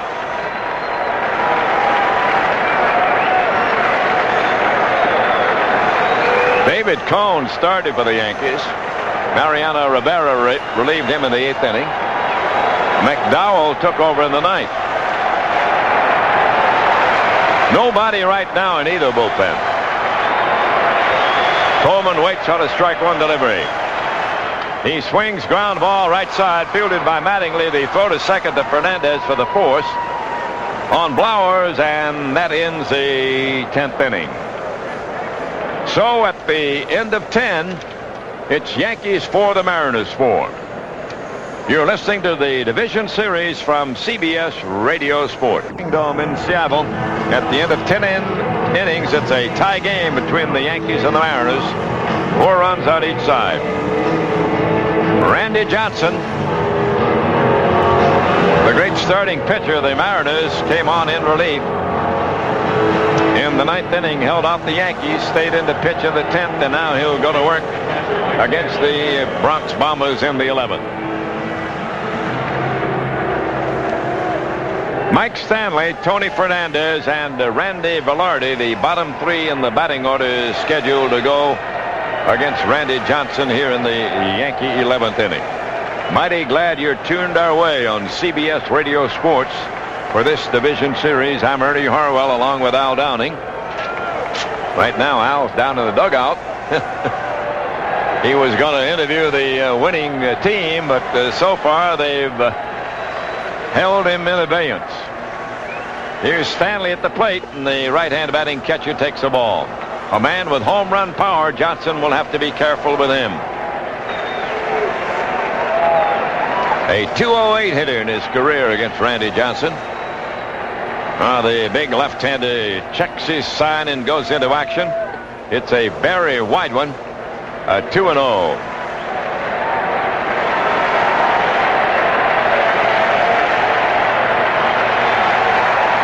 Lou Piniella keeping an eye on his ace starter, working in relief here with the very, very little rest.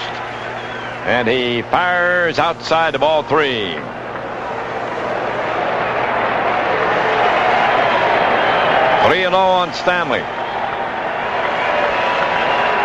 Johnson kicks and deals, and it is ball 4. He walked him on 4 pitches. That'll bring up Tony Fernandez. Tony, an excellent bunter, as you know. He has hit into double play, had 2 doubles, and applied to left. Now Kelly is coming in to run for Stanley. Pat Kelly will come in to run for Stanley at first base. Running for Mike Stanley.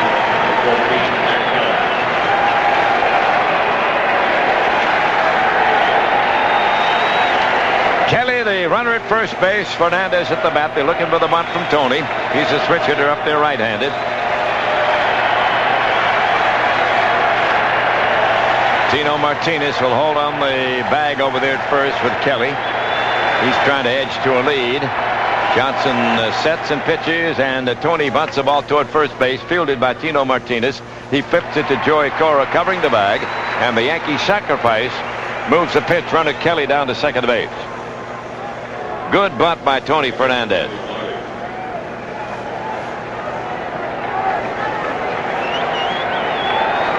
Now the Yanks have the tiebreaker out there at second base for Randy Velarde, who's had 0 for 3, struck out twice and fouled the catcher, and he's drawn a base on ball.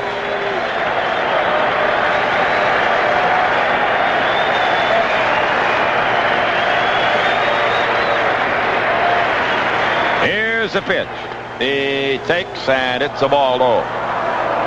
Jim Lehretz, who hit the big home run that won the other extra inning game, is waiting on deck for the Yanks.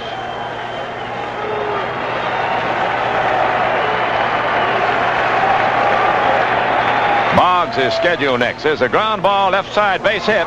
Might get a run in. Here comes Kelly racing to the plate. Here's the throw from Coleman, and he slides. He's in, and the Yankees take the lead. On to second on the throw goes Velarde as he delivers the RBI that puts the Yanks in front 5-4 here in the 11th inning. A ground ball that got between Strange and Rodriguez, the third baseman, and the shortstop, sending the Yankees in the lead here 5-4.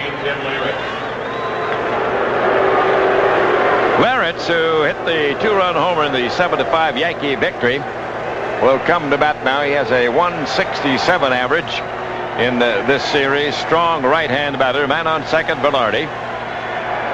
5-4, the Yanks on top. Outside from Randy Johnson, ball 1.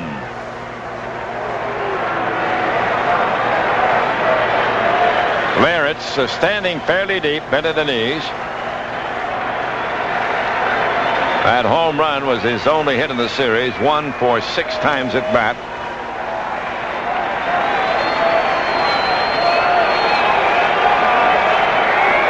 Lehretz digs in, waiting. Johnson fires. There's a tap foul down past the third base coach, Willie Randolph. The ball bounces up into the seats. 1-1 on Lehretz. Native of Lakewood, Ohio. He makes his home now in Clearwater, Florida. Didn't come through the draft of the Yanks. He was signed as a free agent. And the big left-handed Johnson looks in to get his sign. Velarde coming down the line from second base. Yanks in the lead now, 5-4 in the 11th inning at the Kingdome. Here's the set by Randy. Lehretz waits, and he takes a strike right through the heart of the plate. 1 ball, 2 strikes to count on him.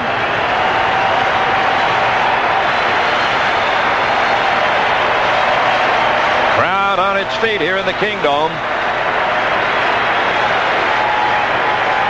Johnson is ready. He kicks and deals, and the strike called. He is out for excessive window shopping. He struck him out. Lehretz didn't like the call by plate umpire Evans. He lets him know it and now walks back to the dugout.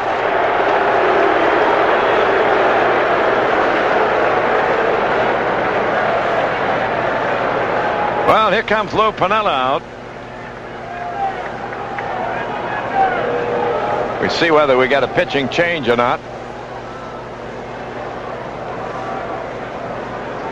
Lou's talking to Randy Johnson, probably asking his big left-hander how he feels, if he's got anything left.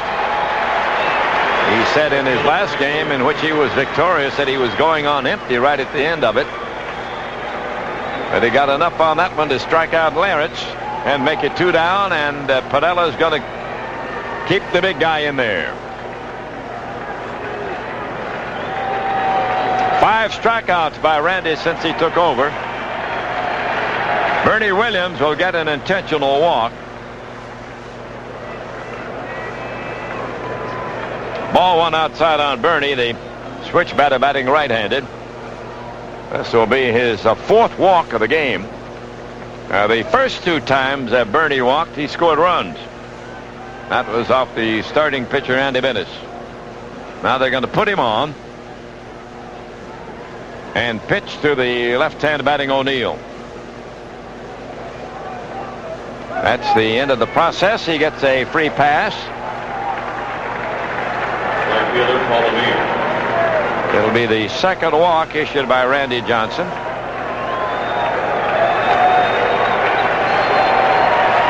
And O'Neill will be at the plate. 2 men on for the Yanks. They're trying to add to their 5-4 lead here in the 11th inning in the Kingdome. And it's up to Randy Johnson to try to hold him off and see if his teammates can come back in the last half of this inning. 2 men on. Here's a set. Here's a pitch. O'Neill swings and pops a foul. It'll reach the seats out of play on the third base side. Outfield playing Paul O'Neill to left. There's a big gap between the foul line and the right fielder Buhner.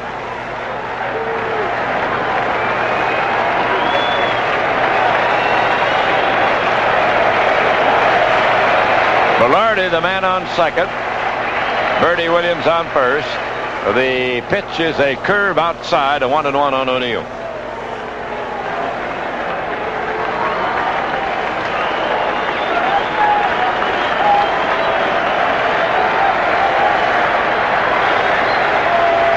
The winner of this one plays Cleveland for the American League Championship. Fastball swung on and missed. He put a little extra behind that one. 1 ball, 2 strikes on O'Neill.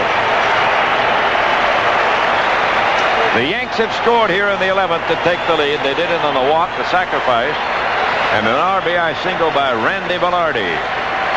His first hit of the night.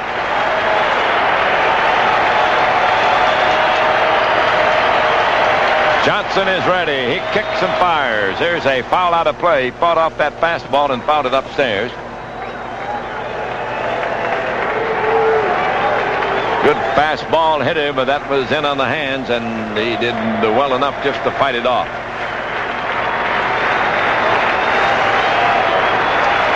Now Paul digs in again. Runner's edge off. The infielders are all back. It's a 1-2 count on O'Neill.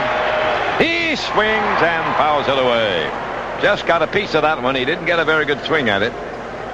A breaking ball down on the way, and he just got a little bit of it.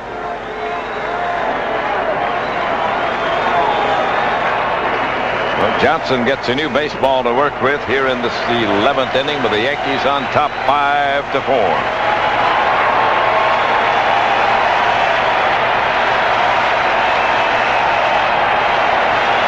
Crowd on its feet. They're looking for the strikeout from Randy Johnson, a guy who's given them so many in this 95 season. Now Randy tired of waiting, and the catcher, Chris Widge, is going to go out and talk with him at the mound.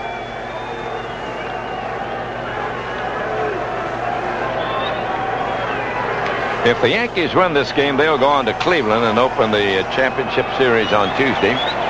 If Seattle wins, they'll stay here, and Cleveland will come to the Kingdome.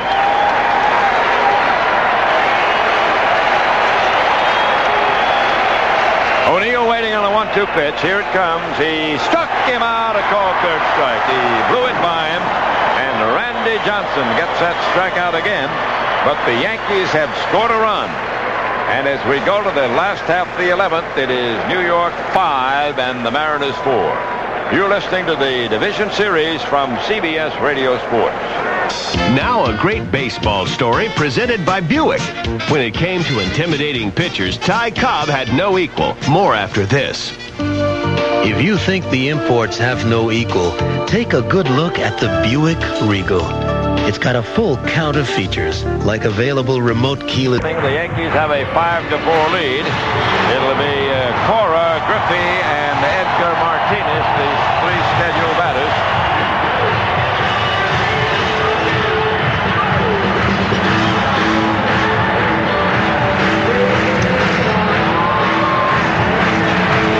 Well, they moved Velarde over to third base, so we'll have a second baseman now for the Yanks.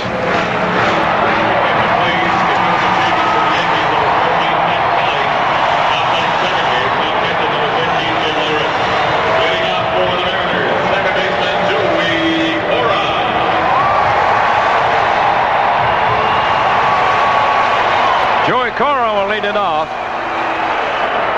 Kelly is now playing second base for the Yankees. And Joey takes the ball outside. He got the first run in this game back in the third inning with a home run. That's been his only hit. He's had a sacrifice. Jack McDowell, trying to get the win, goes to work and fires a ball outside to Cora. 2-0. The Yanks have 5 runs, 6 hits, and no errors. The Mariners have 4 runs, 12 hits, and no errors. We're in the last half of the 11th at the Kingdome. Cora waiting. Here it comes. He takes a strike. A hard curve. Got the inside corner. McDowell came on in the 9th inning. He's worked through the 10th. He's working in the 11th. There's a bunt toward first base. Mattingly coming in to field it. And Cora is safe. He slid past Mattingly, and Buck Showalter is going to claim that Cora went out of the 45-foot line. Dan Morrison, the first base umpire, says no.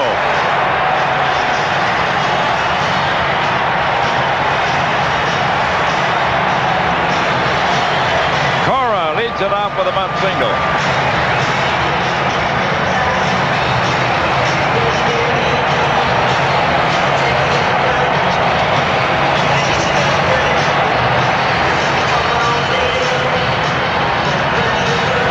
In the 9th, 10th, and 11th innings, the Mariners have put their leadoff man on with a base hit.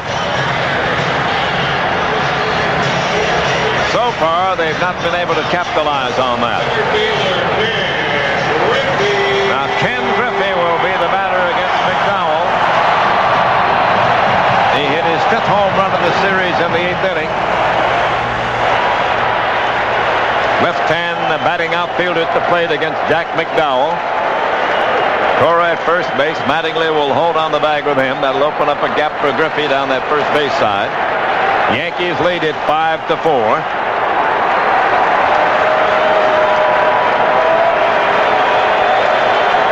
McDowell goes to the set position.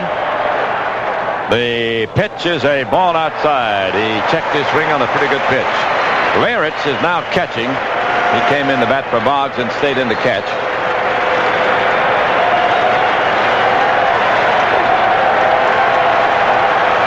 Griffey digs in to wait on McDowell's next delivery. Nobody out. Cora with a lead at first base. He swings and it's one up the middle. A base hit for Griffey. Cora racing around second. He heads to third. Bernie Williams up with it. Fires into Kelly. And the Mariners have him at the corners with nobody out.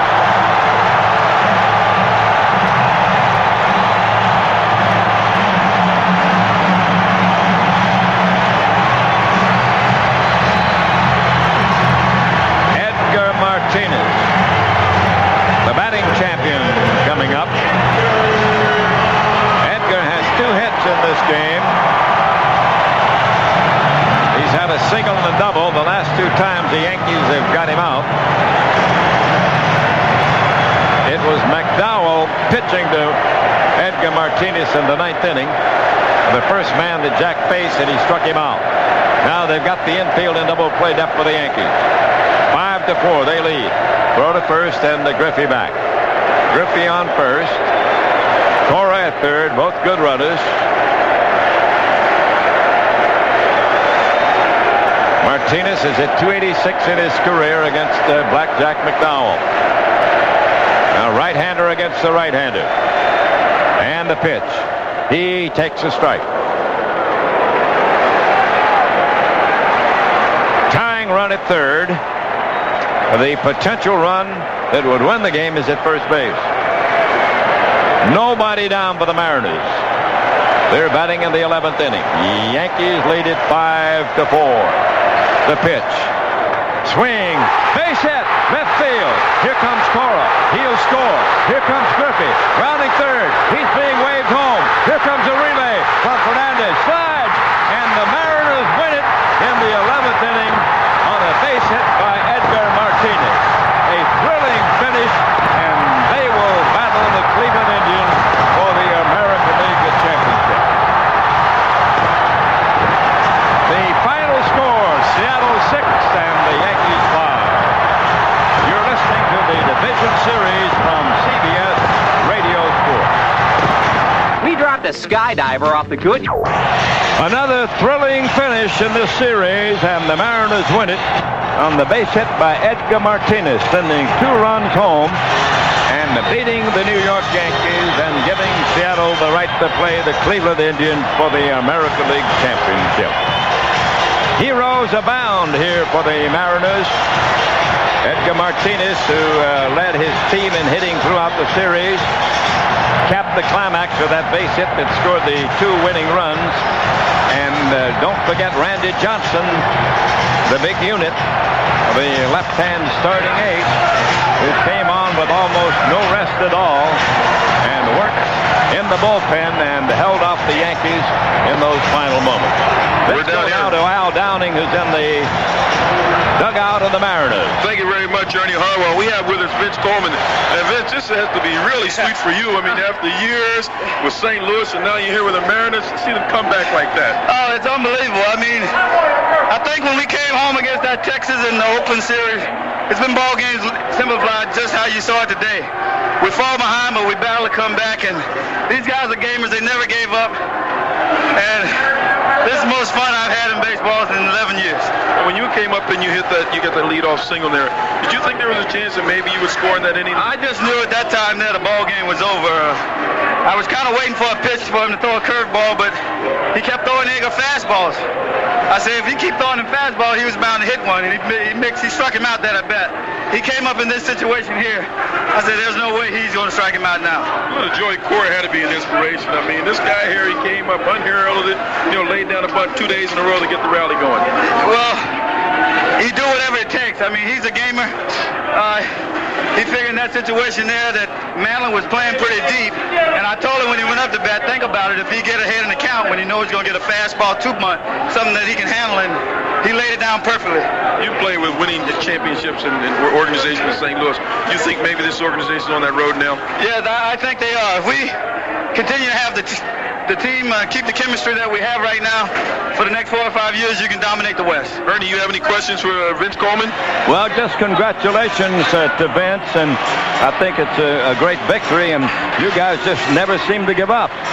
Ernie Harwell says congratulations, and you guys seem to never give up. Keep going, and good luck against Cleveland. Thank you very much. Thank you very much, Vince Coleman. Well, Ernie Harwell has quite a finish, isn't it?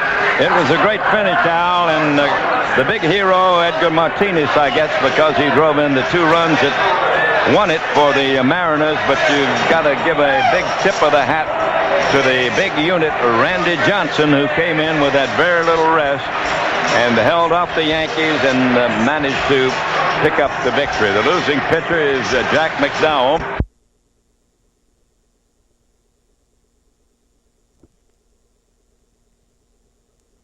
Inning game here in this series. It's been so exciting. It went the full 5 games and went down to the very last time at bat when the American League batting champion Edgar Martinez hit a drive to left field. A very close play at the plate.